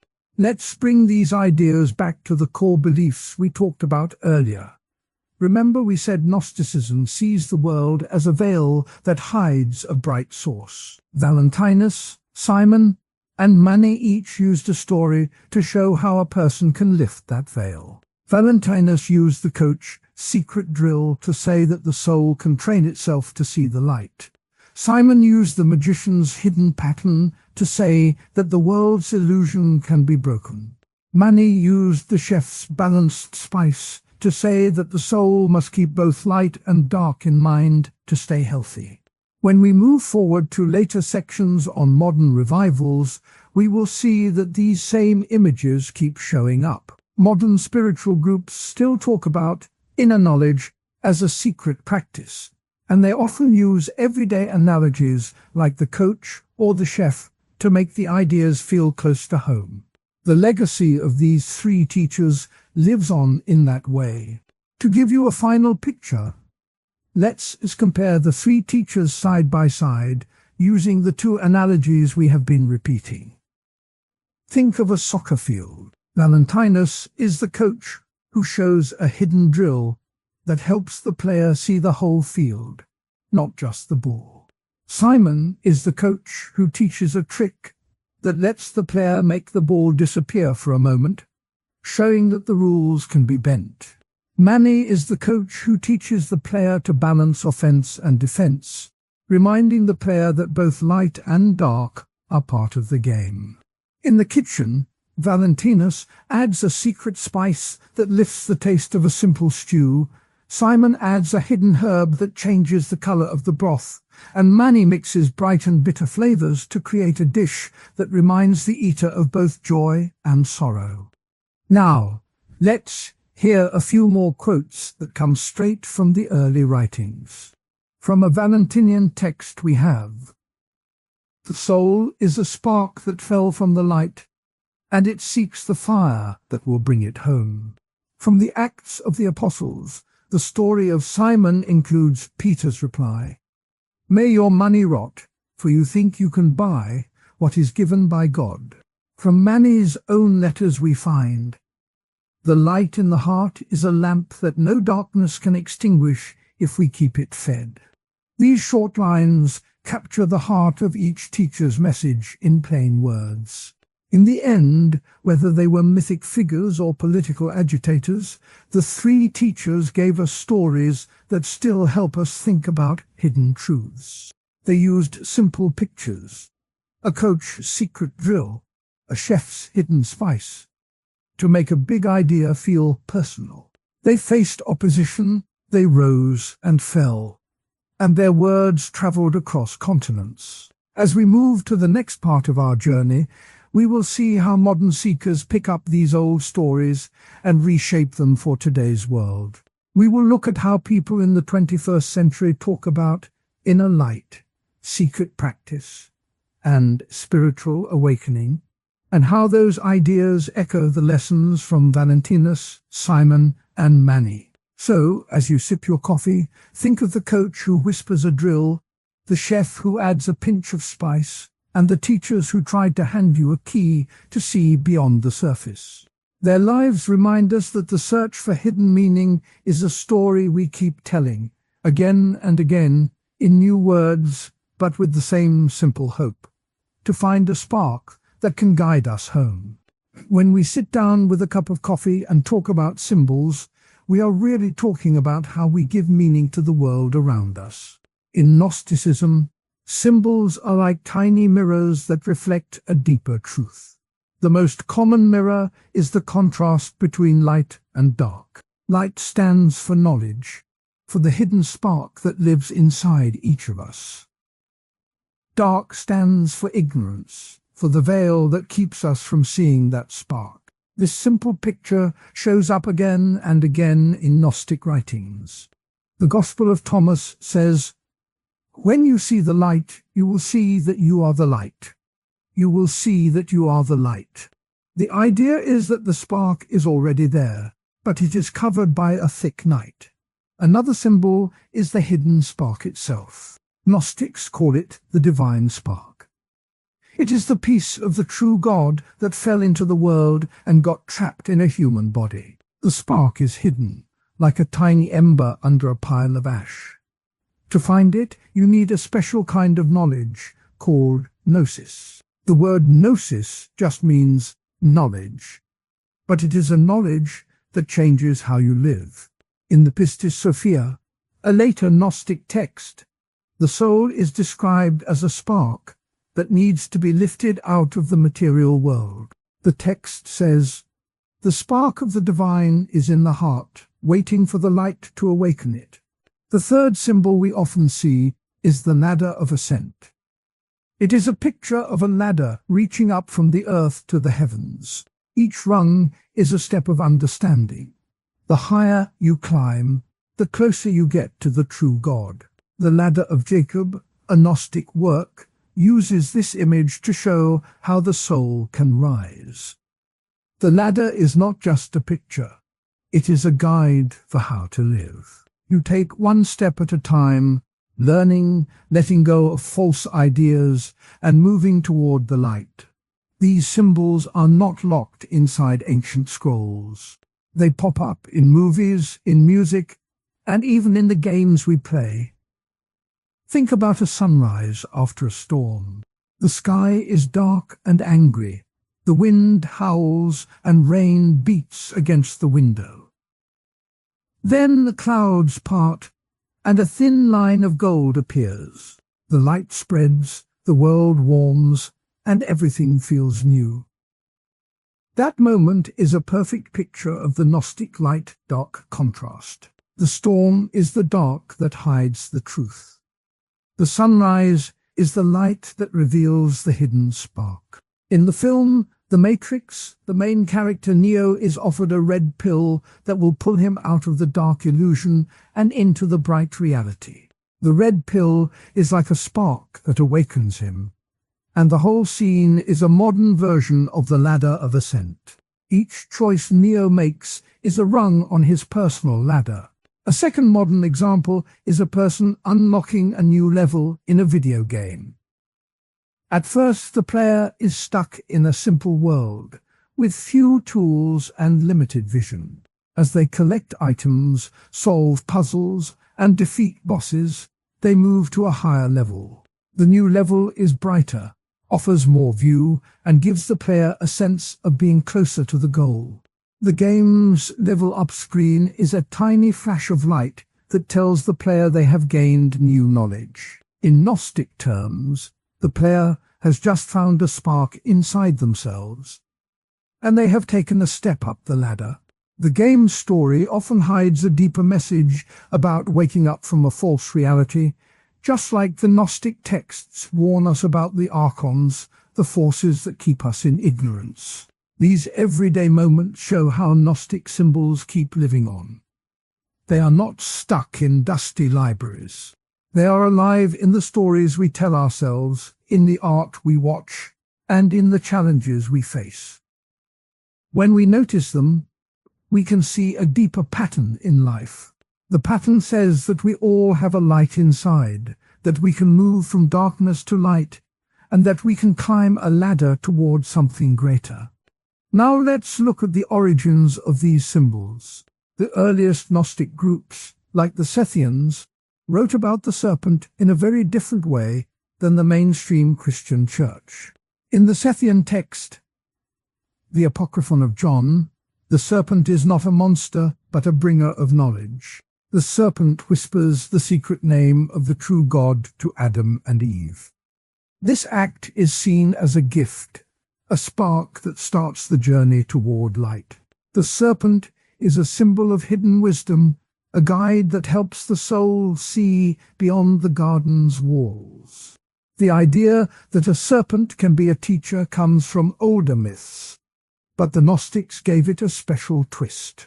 They turned a creature that many people feared into a symbol of the hidden spark. The early church did not like this twist. In the 2nd century, a bishop named Irenaeus wrote a work called Against Heresies. He warned Christians that secret rites and hidden symbols could lead people away from true faith. He said, "The secret teachings of the Gnostics are like a veil that hides the true light." Irenaeus' warning shows that the early church saw the Gnostic symbols as a threat.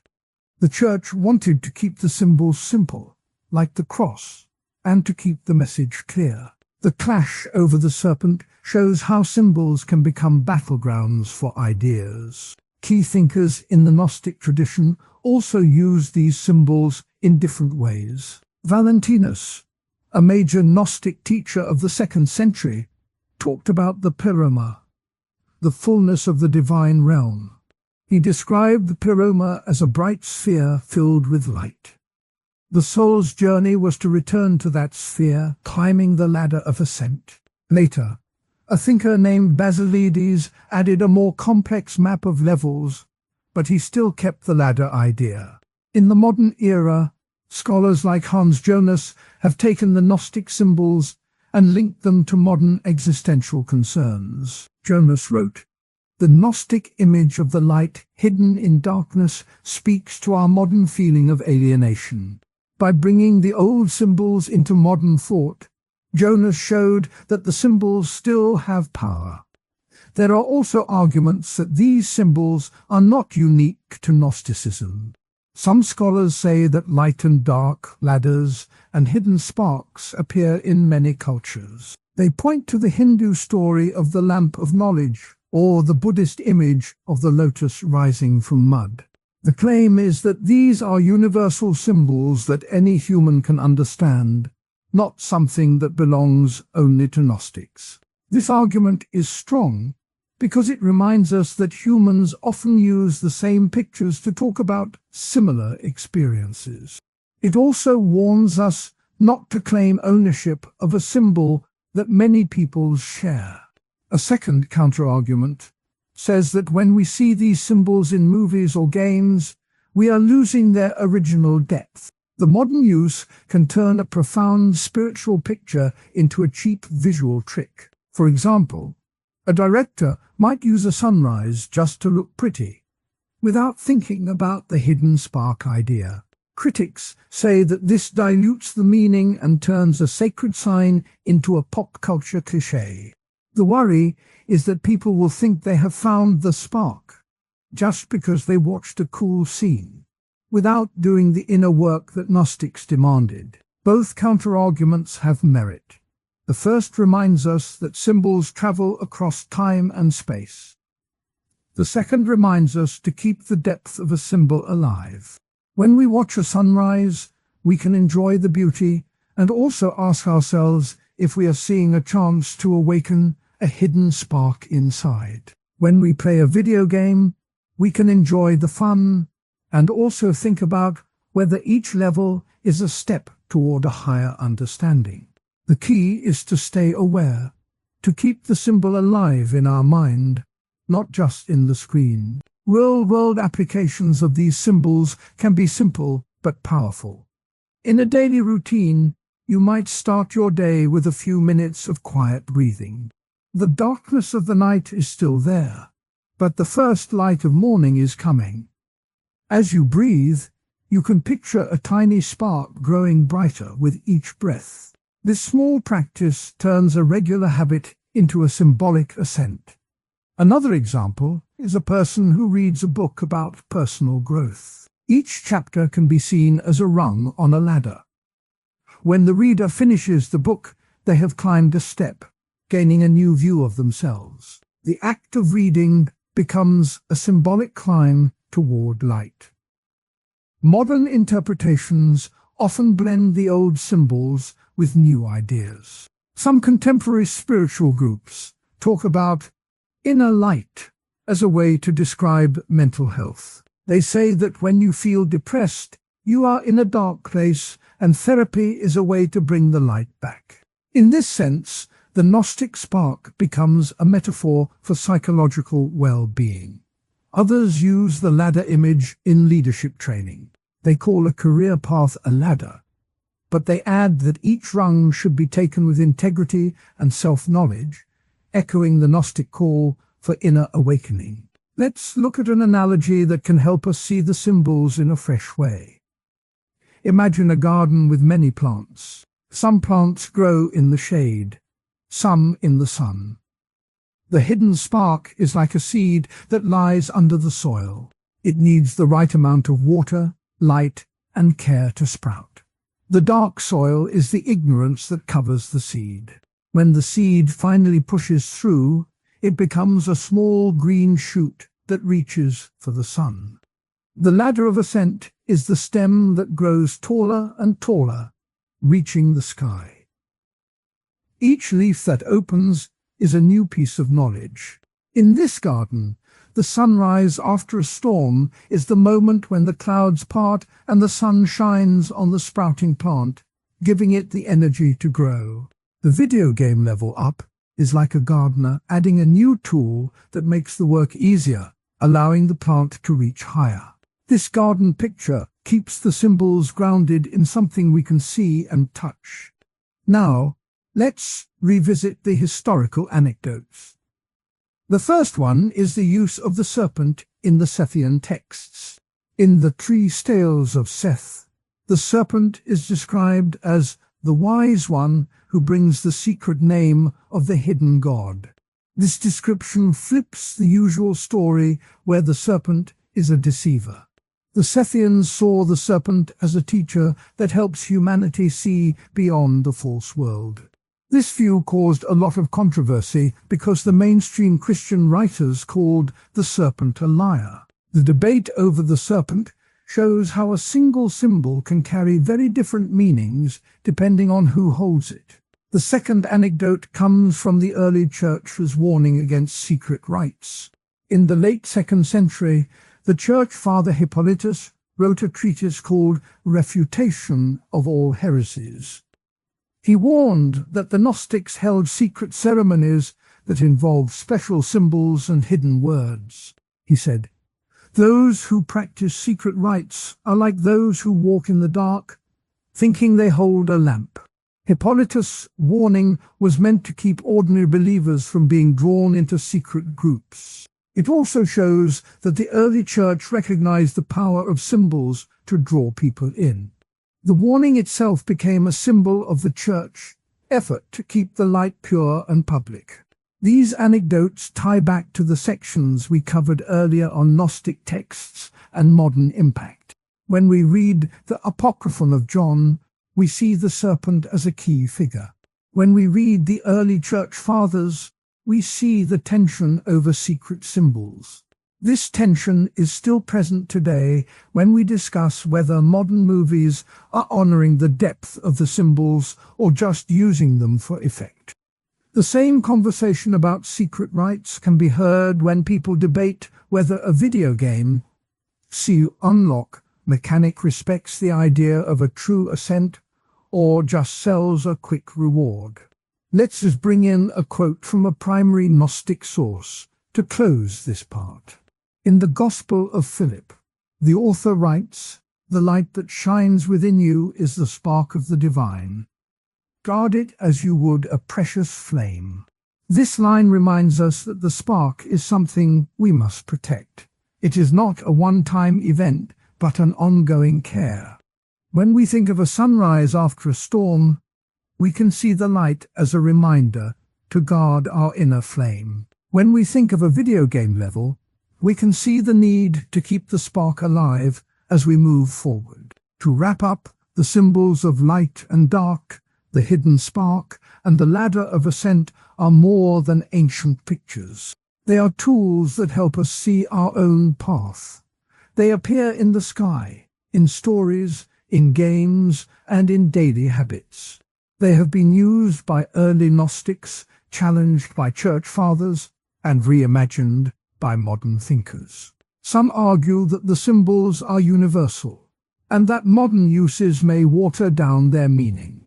Both points are worth thinking about. The symbols stay alive when we use them with care, when we let them point us toward a deeper knowledge, and when we remember the stories of the serpent and the early warnings. By seeing the light in a sunrise, by feeling the spark when we finish a tough level, we keep the ancient ladder moving upward, one step at a time. This is how the old symbols stay fresh, and how they help us live with more awareness and hope. When we sit down with a cup of coffee and think about Gnosticism today, we find it showing up in places we might not expect. The old ideas about hidden knowledge and a secret spark inside each person have slipped into modern books, movies, and even the way some people practice yoga.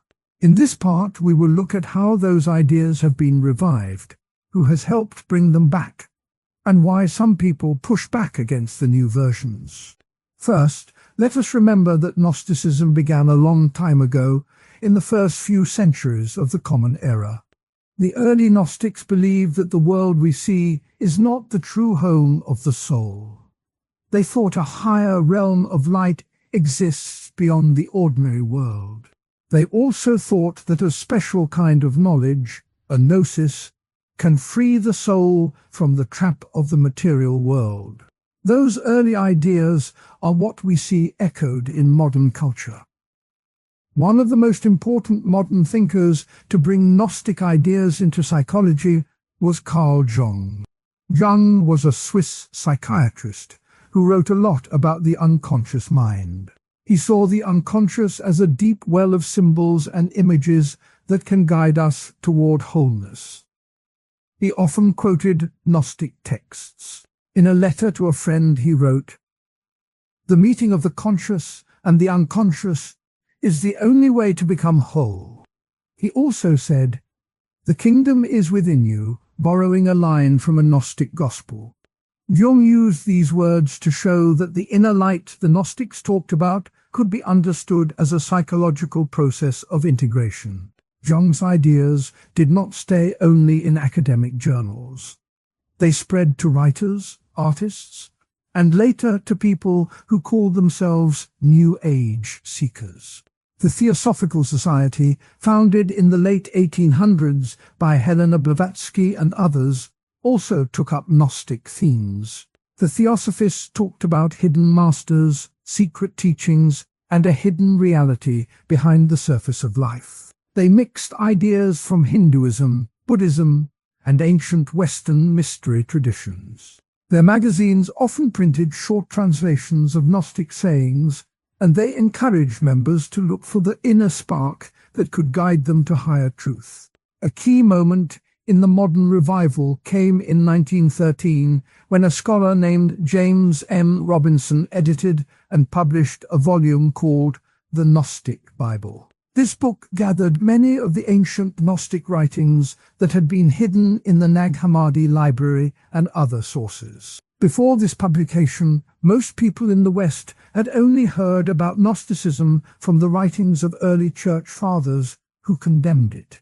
The Gnostic Bible gave ordinary readers access to the original texts. It sparked interest among poets, novelists, and philosophers who were looking for fresh ideas about the soul and the hidden world. The book was cheap enough to be bought by a curious college student, and it quickly became a favorite on university shelves. The 1970s saw another wave of interest. The New Age movement, which grew out of the counterculture of the 1960s, embraced the idea of secret knowledge. People gathered at workshops, read books about higher consciousness, and claimed that they could tap into a hidden realm of light. One popular book from that era, The Secret Teachings of All Ages by Manly P. Hall, quoted Gnostic myths alongside Egyptian and Hindu symbols. The New Age crowd often talked about awakening the inner light, a phrase that sounds very much like the Gnostic idea of the divine spark inside every person. The movement also used the term the gnosis as a brand for personal transformation. Some teachers even claimed that their courses could give you a direct experience of the hidden world, much like the early Gnostics claimed their teachers could. These modern uses of Gnostic language have found their way into everyday entertainment. Think about the binge-watch culture that has taken over streaming services. A popular series about hidden worlds, where characters discover secret layers beneath the city and learn that reality is not what it seems, is a perfect example. In the show, the heroes receive cryptic messages, find hidden symbols on walls, and eventually learn that a deeper truth lies behind the ordinary world.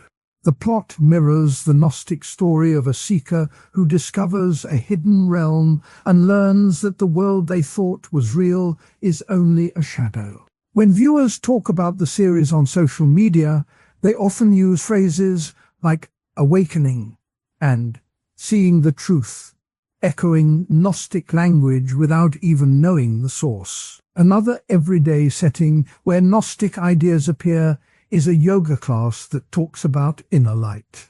In many modern yoga studios, the instructor will guide students to turn their attention inward and find the light that shines within. The instructor may say that this inner light is the source of peace, and that by connecting with it, we can rise above the stress of daily life. This language is strikingly close to the Gnostic claim that the divine spark is hidden inside each person and can be uncovered through inner work.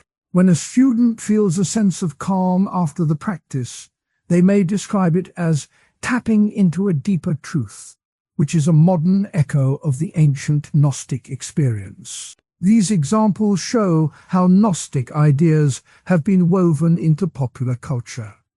But not everyone thinks this is a good thing. One common criticism is that the modern use of Gnostic language is just a marketing trick. Critics say that companies and creators borrow the mystic feel of Gnosticism to sell books, movies, or workshops, without caring about the deeper meaning. They point out that a streaming service might promote a series as ours, A Journey into Hidden Realms, simply to attract viewers who like mystery, not because the creators truly believe in the philosophical ideas. They argue that the term gnosis has become a buzzword that can be used to make any product seem more profound.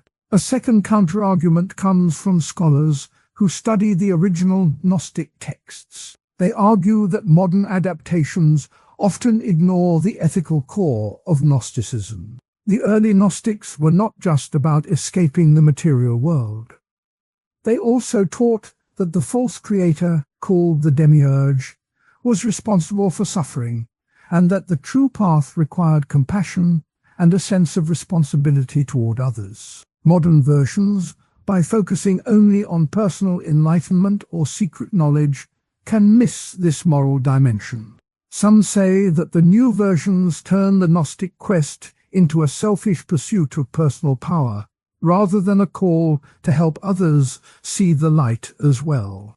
When we compare these modern uses to the original ideas, we see both continuity and change.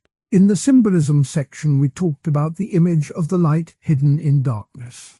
That image still works today, whether it appears on a movie poster or in a yoga studio. But the critique chapter warned us that symbols can be stripped of their context. The modern symbols sometimes lose the warning that the Gnostics gave about turning away from the world entirely. The original texts also warned that a false sense of superiority could lead to arrogance. The modern versions sometimes skip that caution. To understand why the modern revival matters, let us look at a few more concrete cases. In the late 1990s, a novelist named Dan Brown wrote a thriller that mixes secret societies, hidden codes, and a quest for ancient knowledge. Although the book does not name Gnosticism directly, the plot revolves around a hidden truth that could change humanity's view of itself. The protagonist follows clues that lead to a secret library, much like the Gnostic seekers who searched for hidden scriptures. Readers of the novel often talk about the hidden truth and the secret knowledge, showing how the story taps into the same longing that Gnostics felt. A different example comes from music. A well-known rock band released an album in the early 2000s with a song that repeats the line, "I am the light inside the dark." The lyricist explained in an interview that the phrase was inspired by a Gnostic hymn that speaks of the divine spark within each soul. Fans of the band posted the lyric on social media with a picture of a sunrise, linking the ancient idea to a modern feeling of hope. This shows that even short phrases from songs can carry Gnostic ideas into everyday life. The spread of these ideas also has a practical side. Some therapists use the language of inner light and hidden self to help clients explore their own inner world. They may ask a client to imagine a small flame inside them that represents their true self. This technique, while not a direct copy of Gnostic practice, borrows the same metaphor. In a way, the therapist is using a Gnostic symbol as a tool for healing. This shows that the ancient image can still have a useful purpose when it is adapted carefully. Another area where Gnostic ideas have taken root is the world of video games. Many role-playing games feature a hidden realm that the player must discover. In one popular game, the hero travels through a shadow world to find pieces of a lost artifact that will restore balance. The game's manual talks about awakening the inner vision to see the hidden layers of reality. Players often discuss on forums how the game feels like a spiritual journey, even though they are just playing for fun. The design of the game mirrors the Gnostic theme that the visible world is only a veil over a deeper truth. These modern forms keep the core image of a hidden spark alive, but they also change the context. The original Gnostics lived under Roman rule and felt that the world was oppressive. Their secret knowledge was a way to survive spiritually. Today, many people feel that modern life is too fast, too noisy, and they look for a quiet inner space.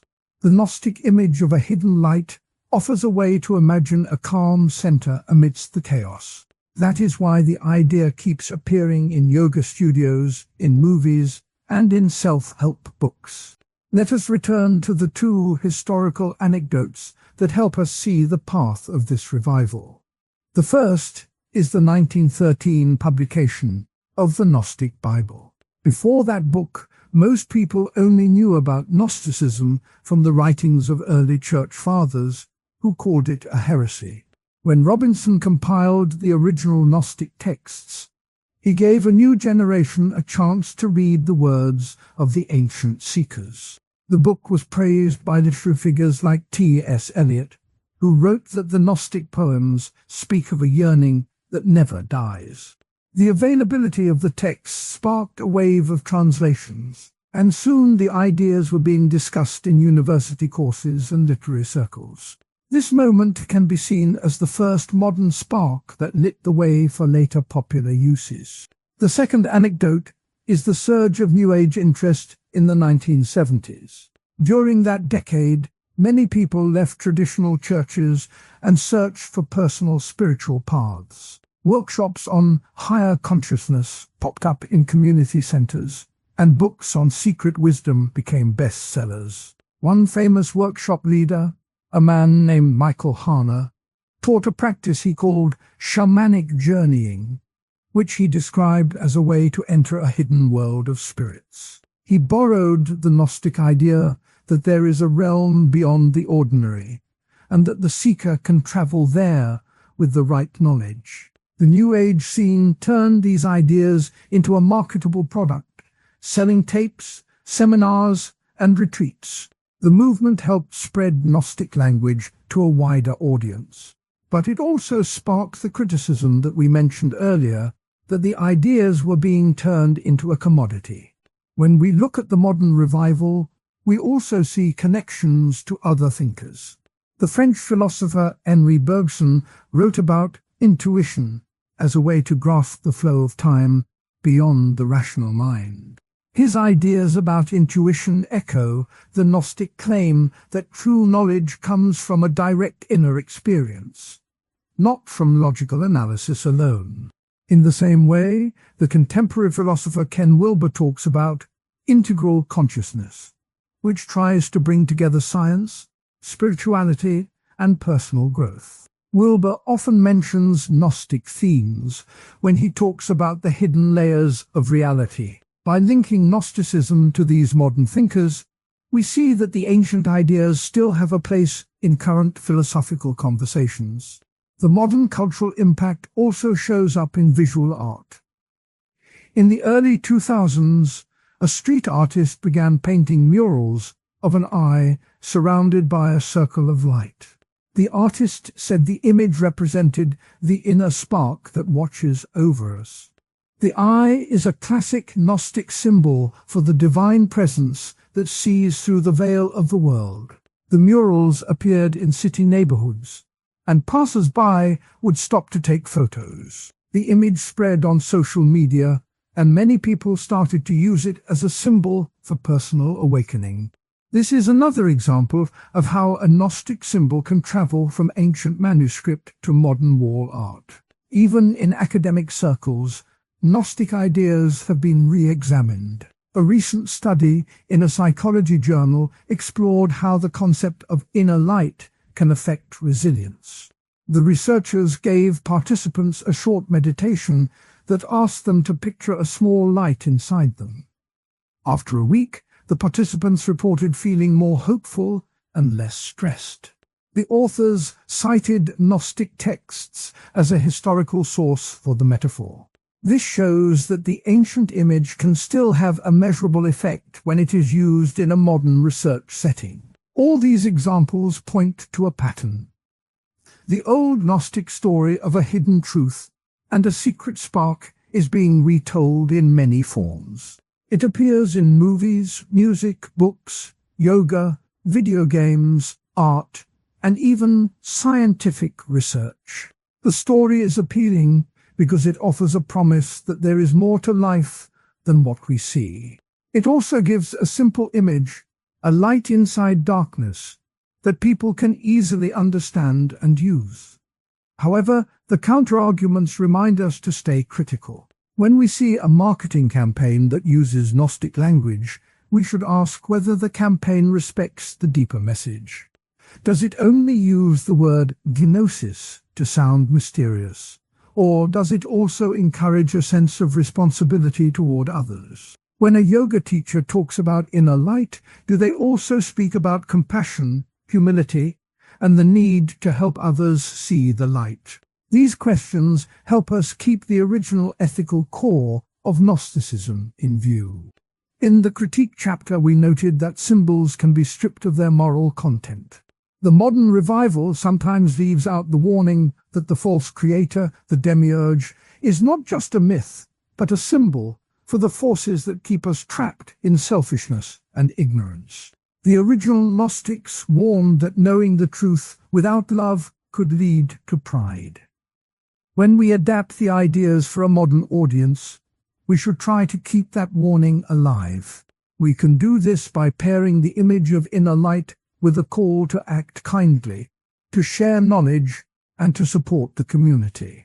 To bring the discussion back to the symbolism section, remember how we described the light as a candle in a dark room. In a modern home, that candle might be a night light, a phone screen, or a lamp. Each of those lights can help us see, but they also need to be turned on. The act of turning on the light is like the act of seeking knowledge. If we only look at the light without caring about why the room is dark, we miss part of the story. The Gnostic story invites us to ask why the darkness exists and what the light can do to change it. That question is still relevant today when we ask why we feel stuck in routine, anxiety, or loneliness. One more example that ties everything together is a recent documentary about secret societies. The film follows a group of researchers who study hidden archives, secret symbols, and ancient texts. They travel to caves, old libraries, and private collections looking for clues about a hidden tradition. Throughout the film, the narrator repeats the phrase, "The truth is hidden, but it can be found." The visual style uses shadows and shafts of light to emphasize the search. The documentary does not name Gnosticism directly, but the theme is unmistakable. Viewers who have read the Gnostic myths can see the connection, and they may feel a deeper resonance with the idea that there is a secret truth waiting to be uncovered. In everyday life, we can practice a small version of this search. Imagine you are in a coffee shop and you notice a person sitting alone, scrolling on a phone. You might wonder what inner When we sit down to talk about Gnosticism, we often hear the same old warnings. People say it is a dangerous heresy, a secret cult that twisted the true message of Jesus. Others say it is just a myth, a made-up label that scholars stuck on a loose collection of old texts. In this part of the story, we will look at the big criticisms, we will clear up the most common myths, and we will see why the debate still matters today. We will hear the voice of Augustine, we will hear modern scholars, we will meet a rumor that spreads fast on a phone screen, and we will taste a recipe that gets the wrong name. By the end, you should feel less confused and more able to see how Gnosticism fits into the larger picture of early Christianity and modern thought. First, let us recall the basics. Gnosticism began in the first few centuries after Christ. Its followers believed that the world we see is a flawed place, made by a lesser god called the Demiurge. They thought that each person carries a spark of the true, higher God inside. To awaken that spark, one must gain special knowledge, called gnosis. This knowledge is not just facts. It is a direct inner seeing of the divine reality. That is why the word Gnostic sounds mysterious. It simply means one who knows. The early Gnostic groups wrote many books. The Gospel of Thomas, the Apocryphon of John, the Gospel of Mary, and many others. Those books were hidden for centuries, then found in the Nag Hammadi library in Egypt in 1945. The discovery sparked a new wave of study, and it also made the old accusations louder. One of the oldest and most vocal critics was Augustine of Hippo. Augustine spent his youth in a Manichaean sect, a religion that also taught a strong dualism between light and darkness. He later left that group and became a Christian bishop. In his writings, he often attacked the Gnostics. He called them heretics and said they were false teachers who twist the gospel. In his work On the Trinity, he wrote, "The Gnostics have taken the true word of the Lord and turned it into a secret code that leads men away from the love of God."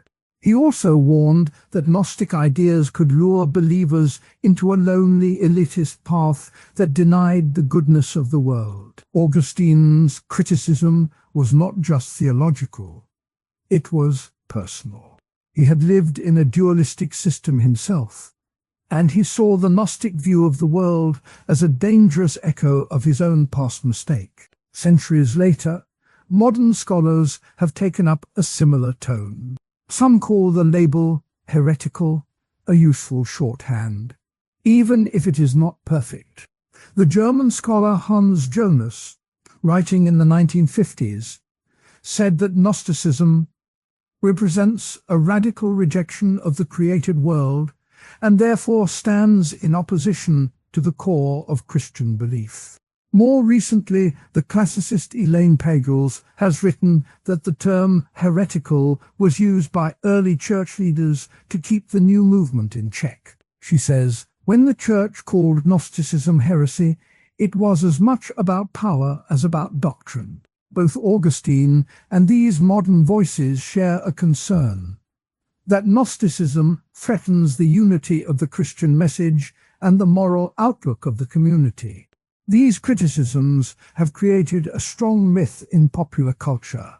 The myth says that Gnosticism is one single, organized religion, like a hidden sect that meets in secret rooms and passes down secret passwords. In reality, the term covers a wide range of groups that often disagreed with each other. Some Gnostic texts are very mystical, others are more philosophical, and still others are almost like early Christian sermons. The groups lived in different cities, used different languages, and sometimes even fought each other. To think of them as a single church is like thinking all modern coffee shops are run by the same company. It is a convenient picture, but it does not match the facts. A good way to see why the myth spreads is to compare it to a rumor on social media. Imagine a post that says, "Scientists have found a cure for the common cold, but the government is hiding it." The post spreads quickly, people share it, and soon everyone believes it, even though there is no evidence. The same thing happened with Gnosticism. Early church fathers wrote polemical works that named and blamed Gnostics.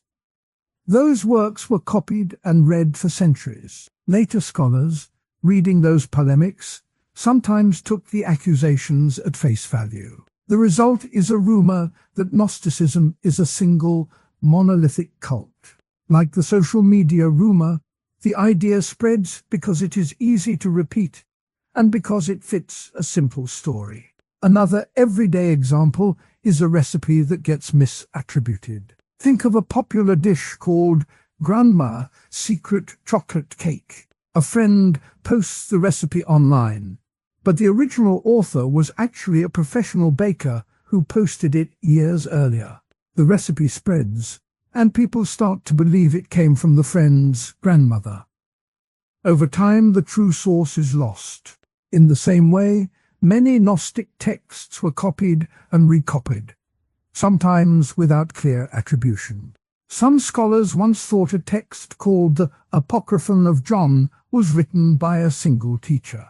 Later research showed it was likely compiled from several sources.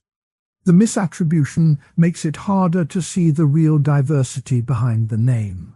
Now let us look at two counter-arguments that try to balance the harsh criticism. The first says that Gnosticism actually preserved valuable early Christian ideas that might otherwise have been lost. When the Nag Hammadi codices were opened, scholars found sayings of Jesus that do not appear in the canonical Gospels. For example, the Gospel of Thomas contains a saying that reads, "The kingdom is not a place, but a state of mind." This line, while different in tone, echoes the teaching that the kingdom of God is within you, a theme also found in the Gospel of Luke. If we had only the official books, we would miss these alternative perspectives. Some historians argue that the Gnostic writers were preserving oral traditions that the Church later decided not to include. In that sense, the Gnostic texts act like a backup copy of early Christian thought. The second counter-argument is more personal. Some people today read Gnostic writings as a guide for inner growth. The idea that there is a spark of the divine inside each person can be a powerful motivator for self-reflection. A modern spiritual teacher might say, when you feel stuck, remember the Gnostic claim that you carry a piece of the true God. Look inside, not outside, for the answer. This approach does not claim that the ancient Gnostics were right about cosmology, but it uses their language as a tool for personal development. In therapy circles, the phrase gnosis is sometimes used to describe a moment of deep insight that changes a person's life. The claim here is that, even if the ancient system had flaws, it still offers a useful framework for people who want to explore their inner world. Both counter-arguments have their supporters and their critics. Those who defend the historical value of Gnostic texts point out that the early church was selective. The canon of the New Testament was formed after long debates, and many writings were left out. The Gnostic books give us a glimpse of what other early Christians believed. Those who use Gnosticism for personal growth argue that the ancient ideas still speak to modern hearts. Critics reply that borrowing from a system that once denied the goodness of the world can be risky. They warn that focusing only on inner knowledge can lead to neglect of the outer world, a concern Augustine also voiced. Let us return to the story of Augustine for a moment. Before he became a bishop, Augustine was a member of the Manichaean Church. Manichaeism taught a strict split between light and darkness, good and evil. Augustine later wrote in his Confessions that his mind was torn between the bright light of truth and the darkness of false belief. He left the Manichees because he felt they could not answer his deepest questions. Yet, his experience gave him a unique perspective on other dualistic groups, including the Gnostics. He saw their ideas as a variation on the same theme he had once embraced. Augustine's own journey shows how the line between a heretical group and a seeker of truth can be thin. A second historical anecdote comes from the 1990s, when scholars began to meet in large conferences to study the newly discovered Gnostic texts. In 1990, the International Congress on Gnostic Studies was held in Paris. Scholars from around the world presented papers on the Nag Hammadi codices, the Gospel of Judas, and the role of women in Gnostic circles. One presenter, a French theologian named Jean Bourres, argued that the Gnostics were not a fringe sect, but a vibrant part of early Christian diversity. Another scholar, an American named Elaine Pagels, pointed out that the early church's fight against Gnosticism was partly about establishing authority. Those conferences changed the academic conversation. They moved the discussion from heretical versus orthodox to what were the many ways people understood Jesus. The 1990s meetings also sparked new translations that made the texts more accessible to the public.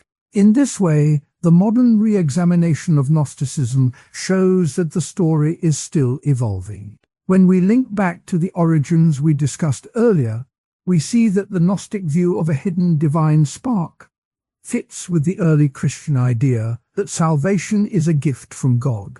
The difference is that Gnostics said the gift comes through secret knowledge, while the mainstream church said it comes through faith and the community. That distinction mattered a lot in the early centuries, because the church was trying to define who belonged and who did not. The core belief in a flawed world created by a lesser God also clashed with the idea that God made everything good. That clash is why many early leaders, like Irenaeus and Tertullian, wrote long attacks against the Gnostics. They wanted to protect the image of a loving creator. The modern impact of these debates can be seen in several places. In popular literature, novels like The Gnostic Gospel use the idea of secret knowledge as a plot device. In movies, the concept of a hidden truth that changes everything shows up in many thrillers.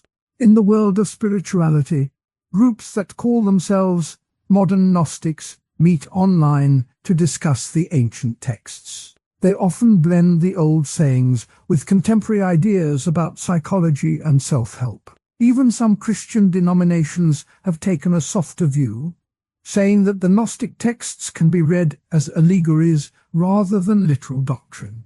This shift reflects the same counter-argument we heard earlier, that the Gnostic tradition can still offer something useful, even if it is not accepted as true doctrine.